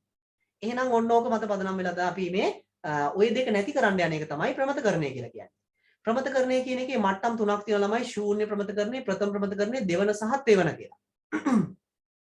ශූන්‍ය ප්‍රමත අවස්ථාව කියලා කියන්නේ කිසිම ප්‍රමතකරණයට ලක් වෙලා නැති වගුවක්. බලන්න මේකේ data තියෙන විදිහ මෙහෙම තියන්න පුළුවන්. සමාන කියන එක්කෙනාගේ 11 12 13 කියලා ඔහොම data තියන්න පුළුවන්. මෙතන රාමල්ගේ 10 11 කියලා ඔහොම කමාද දානවද? දාන්න බෑ. ඒ පුනර්කරණ දෝෂයක් තියෙනවා නේද? ඒකක් තියෙනවා මේකේ data එකම මේක මෙහෙම දාන්න බැරි විදිහට තියෙනවා. ඒවා කියනවා ශූන්‍ය ප්‍රමතකරණය කියලා. ඒ කියන්නේ ප්‍රාථමික අතුරක් තිබුණා නම් මෙහෙම වෙන්න බෑ නේද? පේලියෙන් පේලිය අඳුර ගන්න බෑ වෙන වෙනම. පළමු ප්‍රමතකරණය කියලා කියන්නේ ප්‍රාථමික අතුරක් උකට දානවා. ඒ කියන්නේ මෙන්න මේ විදිහට හදනවා. බලන්න. ප්‍රොජෙක්ට් නම්බර් කියන එක මෙතන ප්‍රාථමික අතුරු කරලා ඊට පස්සේ ප්‍රොජෙක්ට් නම්බර් එක මත පදනම් වෙලා මේගොල්ලෝ එකින් එක අඳුර ගන්නවා මේ ඉන්නේ ඉස්සරහින් ඉන්න කෙනා. ඉස්සෙල්ලා ඒක ලේසියට වගුව හදලා මේවා දාලා තිබුණේ මේ වගේ. දැන් බලන්න ප්‍රාථමික අතුරු රිපීට් වෙන්නේ නැහැ නේද? ඒක ඉස්සරහින් මේ පැත්තෙන් data වෙනවද අඳුරන්න බලන්න. එහෙනම් මේ කියන්නේ ප්‍රාථමික අතුරක් දැම්මා කියන එක. ඒ වගේම තව එකක් ඔයගොල්ලෝ මතක තියාගන්න ඕනේ. සමහර වෙලාවට දැන් ඔයගොල්ලන්ට දෙන මේ MCQ ප්‍රශ්නවල ප්‍රාථමික අතුර නිකන් අඳුර ගන්න නෑ වගේ. උදාහරණයක් මෙන්න මේ වගේ ටේබල් එකක් ගන්න මම එකක් අඳලා පෙන්නන්නම්. මාක්ස් කියලා වගුවක් තියෙනවා ළමයිගේ ලකුණු මාක් කරන. මේකේ STID එකක් තියෙනවා. ඒ වගේම තමයි name එකක් තියෙනවා පිළිගන්න. ඒ වගේම subject ID එකක් තියෙනවා. එයා කරපු subject එක ID එක. ඒ subject එකේ marks ගාන කීයක්ද කියලා මෙතෙන් තියෙනවා. ඔන්න ඔහොම එකක්. හරිද? දැන් මේ වගේ මම data දෙකක් විතර දැම්මොත් එන විදිහ මම පෙන්නන්නම්. 0.01 අමල් කියලා දැම්මොත් එහෙම subject ID එක අපි ගමුකෝ subject ID එක ඒකේ නමෙම ගමුකෝ ICT කියලා. ICT marks 75යි. ඒ වගේම තමයි ආයෙ පාරක් 0.01 අමල්ම maths වලට ගත්ත එක අපි දානවා මෙහෙම 80යි. ඒ වගේම 0.02 අපි ගමු චමිත් කියලා කෙනෙක් ඉන්නවා. එයා ICT වලට අරගෙන තියෙනවා 85. ඒ වගේම 0.02 චමිත්ම maths වලට ගන්නවා 70. දැන් බලන්න ළමයි මේකේ ප්‍රාථමික අතුරක් පේන්නේ නැහැ නේද? මෙතන රිපීට් වෙනවා data. මෙයාව ප්‍රාථමික අතුර කරන්න බෑ. ඒ subject ID එක ගන්නත් බෑ. ඒකත් රිපීට් වෙනවා. දැන් මොකද්ද අපි ප්‍රාථමික අතුර කරන්නේ? මේක පළමු මට්ටමේද ශූන්‍ය මට්ටමේද කියලා බලද්දි ළමයි ඔයගොල්ලෝ එකපාරම මෙහෙම දැක ගමන් මේක නම් ශූන්‍ය මේකට නම් data මේ ප්‍රාථමික අතුරක් නැහැ කියලා හිතන්න එපා. බලන්නකෝ මේ subject ID එකයි student ID එකයි දෙකම එකට සංයුක්ත අතුරක් විදිහට දැම්මොත් ප්‍රාථමික අතුරක් වෙන්නේ නැද්ද කියලා? වෙනව නේද? 0.01 ICT කියන subject එකට ගත්ත ලකුණු ගාන කිව්වොත් එහෙම ආයි ඒක දෙපාරක් තියෙන්නේ නැහැ. එක ළමෙක් එක subject එකකට ගත්ත ලකුණු පාර එකයි තියෙන්න පුළුවන්. 0.01 maths කියන එකට ලකුණු ගත්ත ලකුණු ගාන එකපාරයි. එහෙනම් මේ දෙන්නම මත පදනම් වෙලා අපිට වෙන වෙනම අඳුරන්න පුළුවන්. එහෙනම් ඔන්න අපිට මොන ප්‍රමතකරණයක් තියෙන්නේ කියලා අහුවොත් මේකපාර මේ වගේ එකක් දැක්කම ශූන්‍ය කියලා කියන්න එපා කියලා මේ කියන්නේ. මේ වගේ එකක මේ සංයුක්ත අතුරක් තියෙනවද කියලා චෙක් කරලා බලන්න. ඒ වගේම තමයි පළමු ප්‍රමතකරණයට ලක් වෙලා කියලා කියන්නේ මේ වගේ ප්‍රාථමික අතුරක් තියෙනවා කියන එක. බය වෙන්න එපා හොඳට චෙක් කරන්න data මේවා බලලා හොඳේ. හරි. දෙවෙනි එක අපි ගමු එතකොට දෙවන ප්‍රමතකරණය. ශූන්‍ය කියන්නේ ප්‍රමතකරණයක් නෑ ඒ වගේ අවුල්. පළමු ප්‍රමතකරණය කියලා කියන්නේ ප්‍රාථමික අතුරක් විතරක් වැටෙනවා. දෙවන ප්‍රමතකරණය කියලා කියන්නේ ළමයි මේකේ තියෙන්නේ ආංශික පරායත්තතාවය ඉවත් කරන එක. ආංශික පරායත්තතාවය ඉවත් කරනවා කියන්නේ පළමු ප්‍රමතකරණයේ ආංශික පරායත්තතාවය තියෙන්න පුළුවන් කියන එක නේද? පළවෙනි ප්‍රමතකරණයට ලක් වෙච්ච වගුවක ප්‍රාථමික අතුර විතරයි තියෙන්නේ. ආංශික පරායත්තතාවය කියන ගැටලුවක් තියෙනවා සංක්‍රාන්තික පරායත්තතාවය කියන ගැටලුවක් තියෙනවා. දෙවන ප්‍රමතකරණයේ දේනම් ආංශික පරායත්තතාවය නැති කරන්න අපි කරන්නේ මොකද්ද? මුන් දෙන්න වරන් ගිහිල්ලා වෙනම වගුවකට දානවා. මේ බලන්න. මේ ස්ටුඩන්ට් කියන වගුවේ තිබුණු ST නම්බර් එක ST නේම් එකයි වෙනම තියෙනවා. ප්‍රොජෙක්ට් කියන එක වෙනම තියෙනවා. ඒ වගේම මේ දෙන්න රිලේෂන්ෂිප් එකකුත් හදනවා. මේ ස්ටුඩන්ට් ගේ IT ප්‍රොජෙක්ට් එක මෙතනින් දානවා. ප්‍රොජෙක්ට් අවර්ස් ගන්න තමයි අර ප්‍රොජෙක්ට් කියන ටේබල් එකට අරන් ගියේ. එහෙනම් මේක තමයි අපි දෙවන ප්‍රමත අවස්ථාව කියලා කියන්නේ. දෙවන ප්‍රමත අවස්ථාවෙන් පස්සේ වගුවක මොනවද නැත්තේ? ආංශික පරායත්තතාවය නැහැ. හැබැයි ඒකේ සංක්‍රාන්තික පරායත්තතාවය තියෙනවා. ඒක ඉවත් කරේ නෑනේ අපි. සංක්‍රාන්තික පරායත්තතාවය ඉවත් කරන්න නම් ආයෙ පාරක් මොකද කරන්න ඕනේ? මෙන්න මේ වගුවේ තියෙන සංක්‍රාන්තික පරායත්තතාව තියෙන කෑලි දෙක කඩලා මේ විදිහට වෙනම වගුවකට දානවා. ඒ කියන්නේ මෙතන බලන්න student ID, student name, district ID, district name. මේ දෙන්න සංක්‍රාන්තිකයි කියලා පේනවනේ. මෙයාගේ මෙයාත් වෙනස් වෙනවා, මෙයා අනුව මෙයාත් වෙනස් වෙනවා. එතකොට මේ දෙන්නව කඩලා මෙහෙම වෙනම ටේබල් එකකට දානවා. හැබැයි දැන් මේ ස්ටුඩන්ට් වගුවත් එක තියෙන්නත් එපා දිස්ත්‍රික්ක එක බලා ගන්නනේ. ඒ නිසා ස්ටුඩන්ට් කෙනෙක්ගේ ඉස්සරහින් දිස්ත්‍රික්ක ID එක වැටෙන විදිහට මේක දාගන්නවා. ඒකේ අර එක ID එකක් විතරක් ඉතුරු කරලා එනවා. එතකොට මෙයා ආගන්තුක ඇතුළත්, මෙයා ප්‍රාථමික ඇතුළත්, මෙයා මේකේ ප්‍රාථමික ඇතුළත්. කිසිම ගැටලුවක් නැහැ. සංක්‍රාන්තික පරායත්තතාවයත් ඔන්න ඔය විදිහට අපිට විසඳ ගන්න පුළුවන්. එහෙනම් ඔන්න ඕක තමයි ප්‍රමතකරණය කියන්නේ ළමයි. ඕක එච්චර අමාරු නෑ. ඕගොල්ලොන්ට මෙතන ප්‍රධානම දේ තමයි දැනගන්න ඕනේ. අපිට වගුවක් දීලා ඒක තියෙන්නේ මොන ප්‍රමත මට්ටමේද කියලා කිව්වොත් එහෙම කියන්න පුළුවන් වෙන්න ඕනේ. ඒක කියන්න නම් අපි දැනගෙන ඉන්න ඕනේ ශූන්‍ය මට්ටමේදී තියෙන්නේ මොනවාද ගැටලු, පළමු මට්ටමේදී තියෙන ගැටලු මොනවාද, දෙවන මට්ටමේ තියෙන ගැටලු මොනවාද, තුන්වෙනි මට්ටමට ආවම කොහොමද තියෙන්නේ. ඒ වගේම තමයි පළමු මට්ටමින් අයින් කරන දාන ගැටලුව මොකක්ද? දෙවන මට්ටමින් අයින් කරලා දාන ගැටලුව මොකක්ද? තුන්වෙනි මට්ටමින් ගැරින් කරලා දාන ගැටලුව මොකක්ද? ඕකත් අවබෝධ වෙන්න ඕනේ. පළමු මට්ටමින් අයින් කරලා දාන්නේ අර මේ අර ගැටලුව. ප්‍රාථමික ඇතුළට නැහැ කියන ගැටලුව. පළමු මට්ටමේ වගුවක කියන්නේ ප්‍රාථමික ඇතුළට තියෙනවා. දෙවන මට්ටමින් අයින් කරන්නේ අපි ආංශික පරායත්තතාවය. ඒ කියන්නේ සංක්‍රාන්තික පරායත්තතාවය තියෙනවා. එතකොට දෙවන මට්ටමට ලක් වෙච්ච වගුවක් මේ මොනවාද මේ ප්‍රාථමික ඇතුළත් තියෙනවා, ආංශික පරායත්තතාවෙත් නැහැ.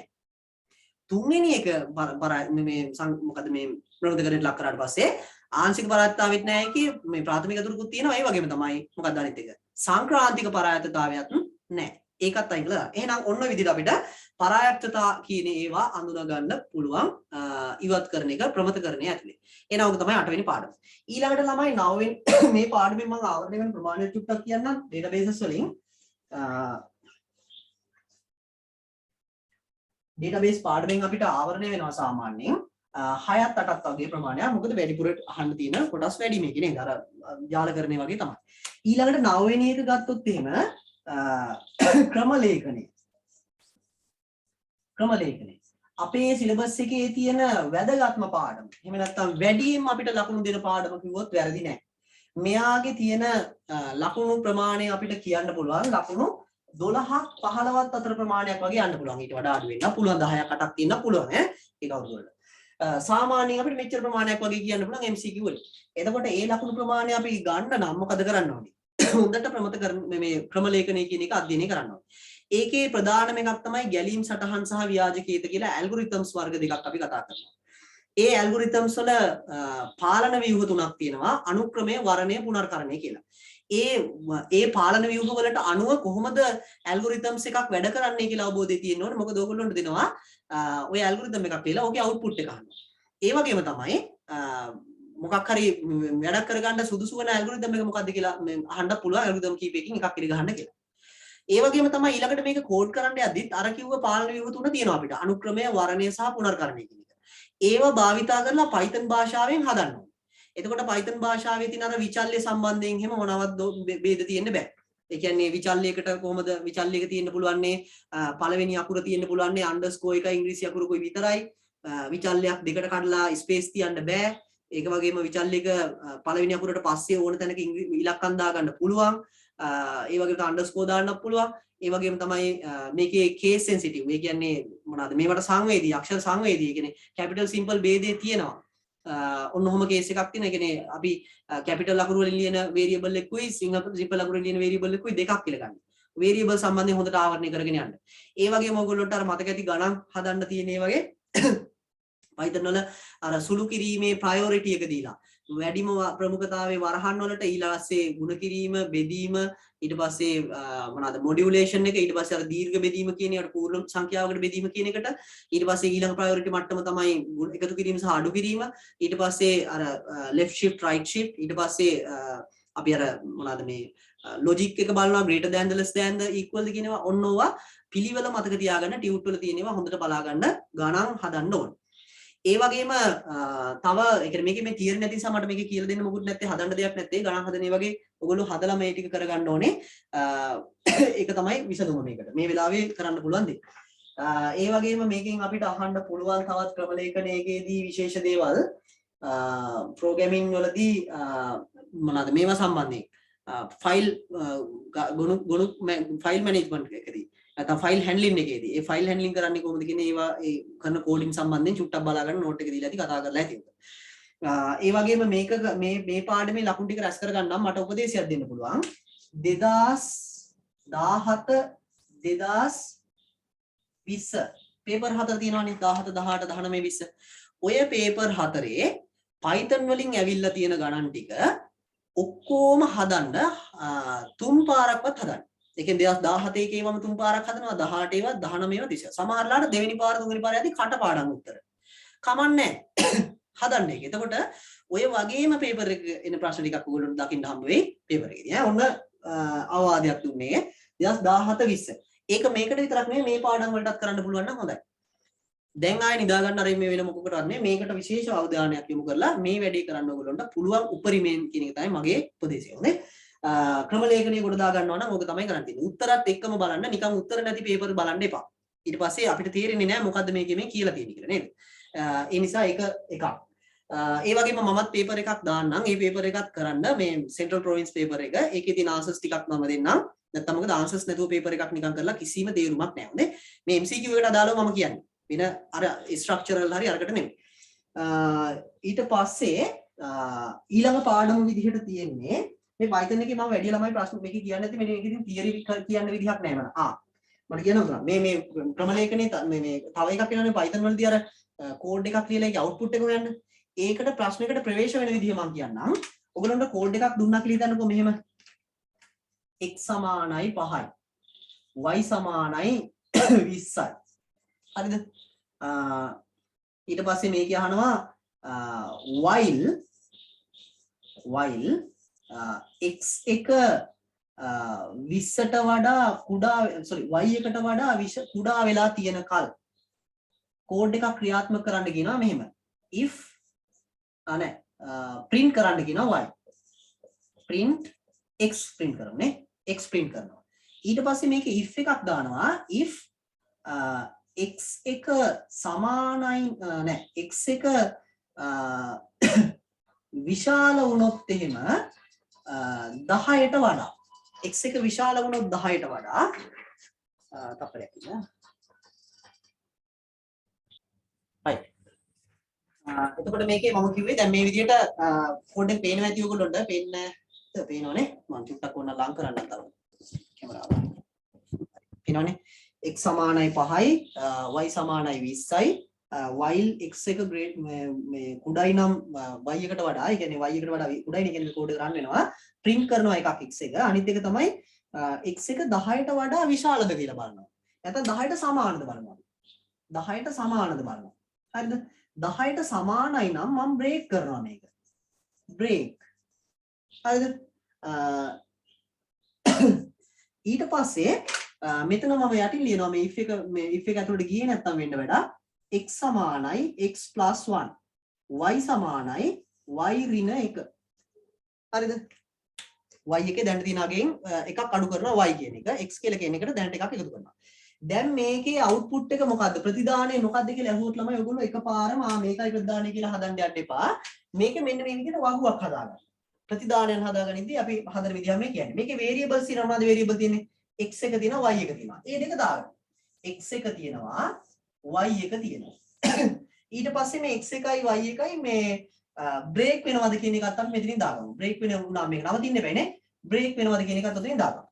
මුලින්ම x එක 5යි තියෙන්නේ y එක 20යි තියෙන්නේ.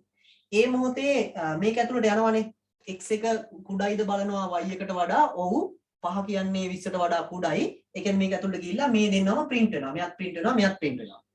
if එක ඇතුළට යනවද x එක 10ට සමානද කියලා අහන එකට නෑ ඒක ඇතුළට යන්නේ නෑ break වෙනවද break එක මේක print කරන්න මට x එකයි y එකයි දෙකම print කරන්න ඕනි මම මෙතනින් කමාවක් දාලා දාන්න මේ කෝඩ් එක මෙහෙම ලියන්න වැරදි print එකක් තව දාන්න ඕනේ මට ඒක අමතක වුණා එතකොට x එක 5යි කියලා print වෙනවා y එක 20යි කියලා print වෙනවා ඊට පස්සේ x සමාන x දාන එක කියලා කිව්වම x එක 6 වෙනවා break එකට යන්නේ නෑ මෙතන හොඳේ 20 කියන එක 19 වෙනවා හරිද ඒ වෙලාවෙත් මේ දෙන්නම print වෙනවා නේද? මෙයත් print වෙනවා, මෙයත් print වෙනවා. break එකට යනවද? if 10ට සමානද කියලා බලන එක. නෑ. මෙයා මේ වෙලාවේ 6යි 10ට සමාන වුණොත් තමයි ඉවර වෙන්නේ. එහෙනම් break එකට යන්නේ නෑ. ඊළඟට 7 කියන අගය හැදෙනවා මෙතන x ධන 1 කියන එකේ. ඊට පස්සේ මෙතන 19 එකක් අඩු වුණාම 18යි කියලා හැදෙනවා. ඒ වෙලාවේ ආපහු while loop එක x කියන එක කුඩයිද බලනවා y එකට වඩා. ඔව් x කුඩයි y එකට වඩා. ඒ නිසා ඒ පාරක් print කරනවා x එකයි y එකයි. කියන්නේ මෙයයි print කරනවා. ඊට පස්සේ break එකට යන්නේ නැහැ මොකද 10ට සමාන වෙලා නැති නිසා. ඊළඟට මේකේ ආයි පාරක් x එකට එකක් එකතු වෙනවා 8යි කියලා වෙනවා y එකකින් එකක් අඩු වෙනවා 17 වෙනවා ඒ වෙලාවෙත් print වෙනවා ඒ දෙන්නම break එකට යන්නේ නැහැ මොකද x එක 10ට සමාන නැති නිසා. ආයෙත් පල්ලෙහාට ගිහිල්ලා ඊට පස්සේ x එක 8 9 වෙනවා y එක 16 වෙනවා. ඒ break එකට යන්නේ නැහැ. print වෙනවා ඒ දෙන්නම. ඊළඟට මෙතන යනවා 10 වෙනවා x කියන එක y කියන එක 15 වෙනවා. ඒ මොහොතේ ඉස්සලම print වෙනවා මෙයාලා. පේනව නේද? දැන් මෙතන මේ දෙක වෙලා මෙතන උඩට ගිහිලා මුලින් ඉඳන් වැඩ කරන්නේ. ඉස්සලම print වෙනවා. ඒ කියන්නේ 15යි 10යි කියන එකත් print වෙනවා. හැබැයි මෙතන මොකද වෙන්නේ? x සමානයි 10යිද බැලුවම ඔව්. ඒ නිසා break වෙනවා. ඒ කියන්නේ break එක වැටෙනවා. ඒ කියන්නේ මෙතනින් පස්සේ රන් වෙන්නේ නැහැ. එහෙනම් output එක මේකේ. හරි නේද? ඔන්න ඔය විදිහට while loop එකක් වැඩ කරද්දී ඒක වැඩ කරන පිළිවෙල අනිවාර්යෙන් අපි අඳුර ගන්න ඕනේ. ඒ පිළිවෙල කොහොමද ක්‍රියාත්මක වෙන්නේ කියලා මේක වැදගත් වෙනවා අපිට. ඔක්කොම ඔය ගණන් හදද්දී ඔයගොල්ලෝ ඔය විදිහට chart එකක් හදාගෙන ඒ chart එකකින් output එක නිර්මාණය වෙන්නේ කොහොමද කියලා හදාගන්න. නිකන් guess කර ගහන්න යන්න එපා answers කිසිම එකක මේ paper එකේ IT එකේ නම්. මොකද ගොඩක් ඔයගොල්ලන්ට උත්තර පෙනි වගේ තියෙනවා ඒවා උත්තර නෙමෙයි. එහෙම ඒවා තමයි ගොඩක් ඒවා තියෙන්නේ. ඒ නිසා අපි අනිවාර්යයෙන්ම බලන්න ඕනේ එකක් එක ඔය මම කිව්ව ක්‍රමයේදී. එහෙනම් ඔය ක්‍රම ලේඛනයේ පාඩම ඊට පස්සේ ඔයගොල්ලන්ට තියෙනවා 10 වෙබ් එකකින් අහන්න පුළුවන්. ඊට පස්සේ 11 Arduino වලින් ගොඩක් IoT වලින් අහන්නේ නැහැ ප්‍රශ්න වැඩිපුර. කලින් අවුරුදු දෙකේම ඇහුවේ නැහැ සිලබස් එකට දැම්මට පස්සෙම. ඒකත් විශේෂයි. එතකොට අර අපි පාඩම් කරද්දී වැඩිපුර බලන්න ඕනේ වැඩිපුර පේපර් කරන්න ඕනේ මොන පාඩම් වලින්ද කියලා අයිඩියා එක ගන්න මේක මම කියන්නේ. ඊළඟට වෙබ් එක ගත්තොත් එහෙම නා වෙබ් පිටු සංවර්ධනය කියන පාඩමෙන් සාමාන්‍යයෙන් ප්‍රශ්න 6ත් 8ත් අතර ප්‍රමාණයක් හැදෙන්න පුළුවන්. මේකේ විශේෂ දේවල් තුනක් තියෙනවා. එකක් තමයි HTML, අනිත් එක CSS, ඊළඟ එක PHP. HTML වලදී ළමයි ඔයගොල්ලෝ බලන්න ඕනේ HTML වලින් අර එක එක ඒවා ඇතුළු කරන විදිහ. ඒ කියන්නේ මාතෘකාවක් දාන විදිහ, ඊට පස්සේ පැරග්‍රාෆ් එකක් දාන විදිහ, ඊට පස්සේ බෑග්ග්‍රවුන්ඩ් එකට කලර් එකක් බොඩි එකට දාගන්න විදිහ, ඊට පස්සේ ඉමේජ් එකක් ඇතුළත් කරන විදිහ, වගුවක් ඇතුළත් කරන විදිය, වගුවක කොල් ස්පෑන් සහ රෝ ස්පෑන් කියන ඒවා හදන විදිය ඔයා නෝට් බලා ගන්න ඕනේ. නෝට් නැත්තම් කියන්න මම දැන් හරියවන්න. ඊට පස්සේ මොනවාද මේ ලිස්ට් එකක් ඇතුළත් කරන විදිය ලිස්ට් තුනක් තියෙනවා. order list, unorder list සහ description list කියලා. description list එකක කොහොමද data මේ අර හසුරුවන්නේ කියන එක අනිවාර්යයෙන් මේව බලා ගන්න ඕනේ. ඔය list එක මේ ඒ වගේ දාන tag ටිකයි ඒවා කොහොමද හැසිරෙන්නේ කියලා ඈ. ඊට පස්සේ මොනවද මේවා සම්බන්ධයෙන් CSS වල ඔයගොල්ලන්ට මතක ඇති CSS ලියන්න පුළුවන් ප්‍රධාන ක්‍රම තුනක් ගැන අපි කතා කරනවා. inline එහෙම නැත්නම් පේලිගත, internal එහෙම නැත්නම් අභ්‍යන්තර, ඒ වගේම තමයි external බාහිර කියලා. ඔය තුන් විදිහටම එකම කෝඩ් එකට අපි ලිව්වොත් එහෙම මොනවා හරි අලංකරණ ටිකක්. ඒ කියන්නේ පැරග්‍රාෆ් එකක් පාට වෙන්න කියලා ලිව්වොත් එහෙම inline වලටයි internal වලටයි බාහිර කියන තුනටම වැඩ කරන්නේ ඉස්සල්ලාම වැඩිම ප්‍රයොරිටි එක තියෙන්නේ සාමාන්‍යයෙන් inline වලට. හරිද? ඒකට වඩා අඩු ප්‍රයොරිටි එකක් තියෙනවා external වලට. ඒ වගේම තමයි අඩුම ප්‍රයොරිටි එක තියෙන්නේ internal වලට. මෙන්න මේ පිළිවෙලින් තමයි වැඩ කරන්නේ. ඒ කියන්නේ එකම කෝඩ් එකට අපි වර්ණ තුනක් දීලා තිබුණොත් එහෙම මේ ක්‍රම තුනටම inline එක වැඩ කරනවා. මෙයා නැතුව external internal දීලා තිබුණොත් external තමයි වැඩ කරන්නේ. නැත්තම් තමයි internal කියන එක වැඩ කරන්නේ. මතක ඇති ඕකේ කෝඩ් අපිට අහන්න පුළුවන් ප්‍රශ්න තමයි ওই වගේ දේවල්. ඒ වගේම මේකේ අපිට වෙබ් ඩෙවලොප්මන්ට් වලට අදාළව CSS වල ඔය ලියන ක්‍රම තුන තියෙනවා. ඒ වගේම ඔය ලියන එකක් අර උසුලන එකට ටැග් එකකට අවශෝෂණය කරන ක්‍රම හතරක් අපි කතා කරනවා.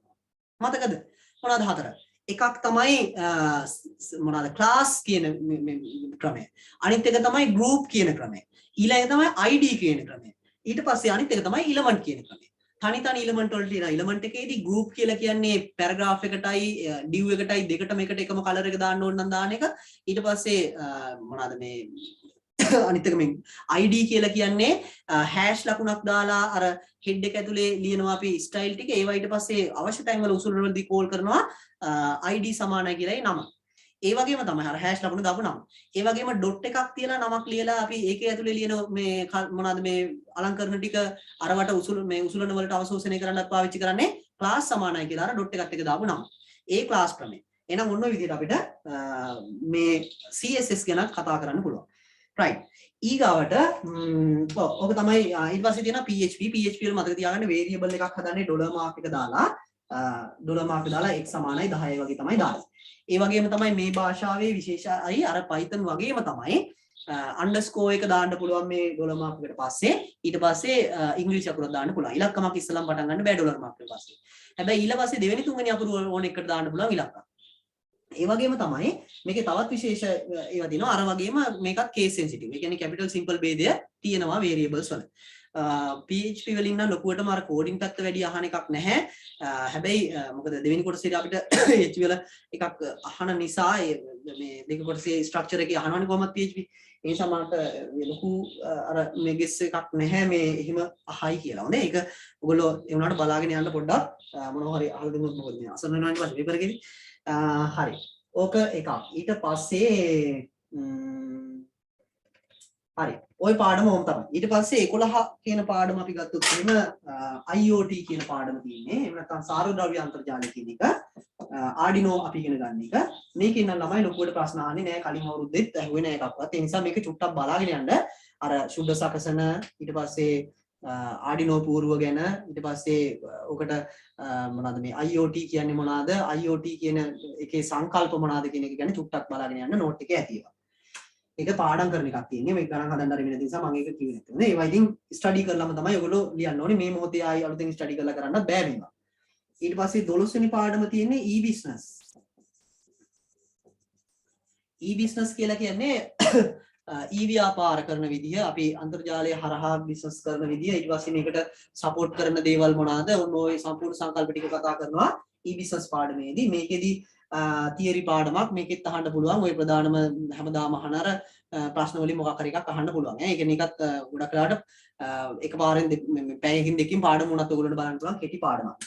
ඊට පස්සේ 13 තියෙනවා තොරතුරු තාක්ෂණයේ අනාගත දිශානතිය. අනාගත දිශානතිය.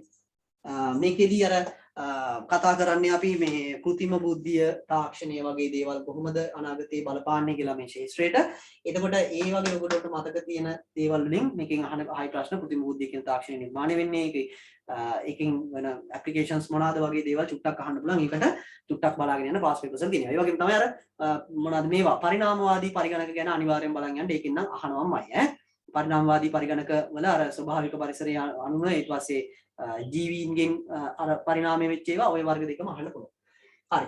මේ පාඩම් වලින් ගත්තොත් මෙයාගෙන් නම් මට ගෙස් කරන්න බෑයි කියලා මේ වයින් මේකෙන් කොහොමත් 5ත් 4ත් අතර ප්‍රමාණයක් ලකුණු තියෙයි. අනාගත දිශානතිය පාඩමේ 5ත් 4ක් අතර වගේ ලකුණු ප්‍රමාණයක් තියෙයි. එතකොට මේ ඔයගොල්ලෝ බලන්න ඕනි වැඩිපුර අවධානය දෙන්න ඕනි මොනවද කියලා දැන් මෙතනින් තේරෙනවා ඇති ප්‍රශ්න මොනවද කියලා. බොරුවට පාඩම් අල්ලගෙන මේ වෙලාවේ එලිලා ඉන්න එපා පොතේ. මේවා බලන්න MCQ කරන්න පාස් පේපර්ස් වල තියෙන ඒවා කරන්න මේ පාඩම් ටික ඔයගොල්ලෝ ගාව දැන් තියෙනවා මෙතන මම පේන්නේ නැත්තම් මේක ලං කරන්නම් පාඩම් වලින් කොච්චරද ප්‍රශ්න තියෙන්නේ කියන එක පේන්නේ නැත්තම් ඔය පාඩම් වලින් අපිට වැඩිපුර අවධානයක් දෙන්න ඕනේ MCQs ටික කරන්න. ඒ වගේම 2017 ඉඳලා 2020 දක්වා තියෙන පේපර් 4 අනිවාර්යයෙන්ම 3 පාරකට වඩා කරන්න. හොඳටම කරලා යන්න මේ ටික. ඒ වගේ මේකේ තියෙන මේවා බලන්න මොනවද මේ ආන්සර්ස් බලම කරන්න මේ කියන්නේ උත්තරේ බල ගන්න කියන එක නෙමෙයි ප්‍රශ්න පත්‍රය ලියලා ඉවරලා ඊට පස්සේ උත්තර චෙක් කරන්න තමයි. ඒකෙන් තමයි මේක හැදෙන්නේ. එතකොට ඔයගොල්ලන්ට ඔය අතර දෙන පේපර් එක කලින් ලියලා තිබ්බා වගේ තියෙන්නේ ඈ. ඒ කියන්නේ එහෙම නිකන් අපිට හුරු වෙනවා. ඒ කියන්නේ ඒකේ තියෙන ප්‍රශ්නයි මේවයි නිකන් ඒක ළඟ යන්නේවා තියෙන්නේ. ඕක තමයි මට කියන්න තියෙන්නේ අන්තිම මොහොතේ ඔයගොල්ලන්ට වෙන්න පුළුවන් කතාව. මම හිතනවා හැමෝටම පාස් වෙන්න පුළුවන් වෙයි කියලා ඔය කිව්ව කතාවෙන් මම හිතනවා උදව්වක් වෙන්නත් ඇති කියලා මම අද කරපු මේ සෙෂන් එකෙන් මේකේ ඔයගොල්ලන්ට ගැටලු මොනවා හරි තියෙනවා නම් මගේ නම්බර් එකට මැසේජ් එකක් දාන්න 071 397 23 44 මොනවා හරි ගැටලු තියෙනවා නම් දාන්න. එතකොට මේක මේ මම මුදල් බලාගෙන එහෙම කරපු එකක් නෙවෙයි. ඔයගොල්ලන්ට සපෝට් එකක් විදිහට කවුරු හරි මේ මොහොතේ ඉන්නවා නම් විභාගෙට කොහොමද මම ලෑස්ති වෙන්න ඕනි වගේ එකක් හිතන් ඉන්නවා නම් ඒකයි සිලබස් එකම රිවිව් කරගෙන ගියේ. ඒ වගේම විශේෂයෙන් දන්නේ නැහැ වගේ ඔයගොල්ලන්ට තියෙන දේවල් තමයි ඔය OS එක ඊට පස්සේ database වල අර ප්‍රමුඛකරණය කියන පාඩම් දෙක එක්ස්ප්ලেইন කරේ.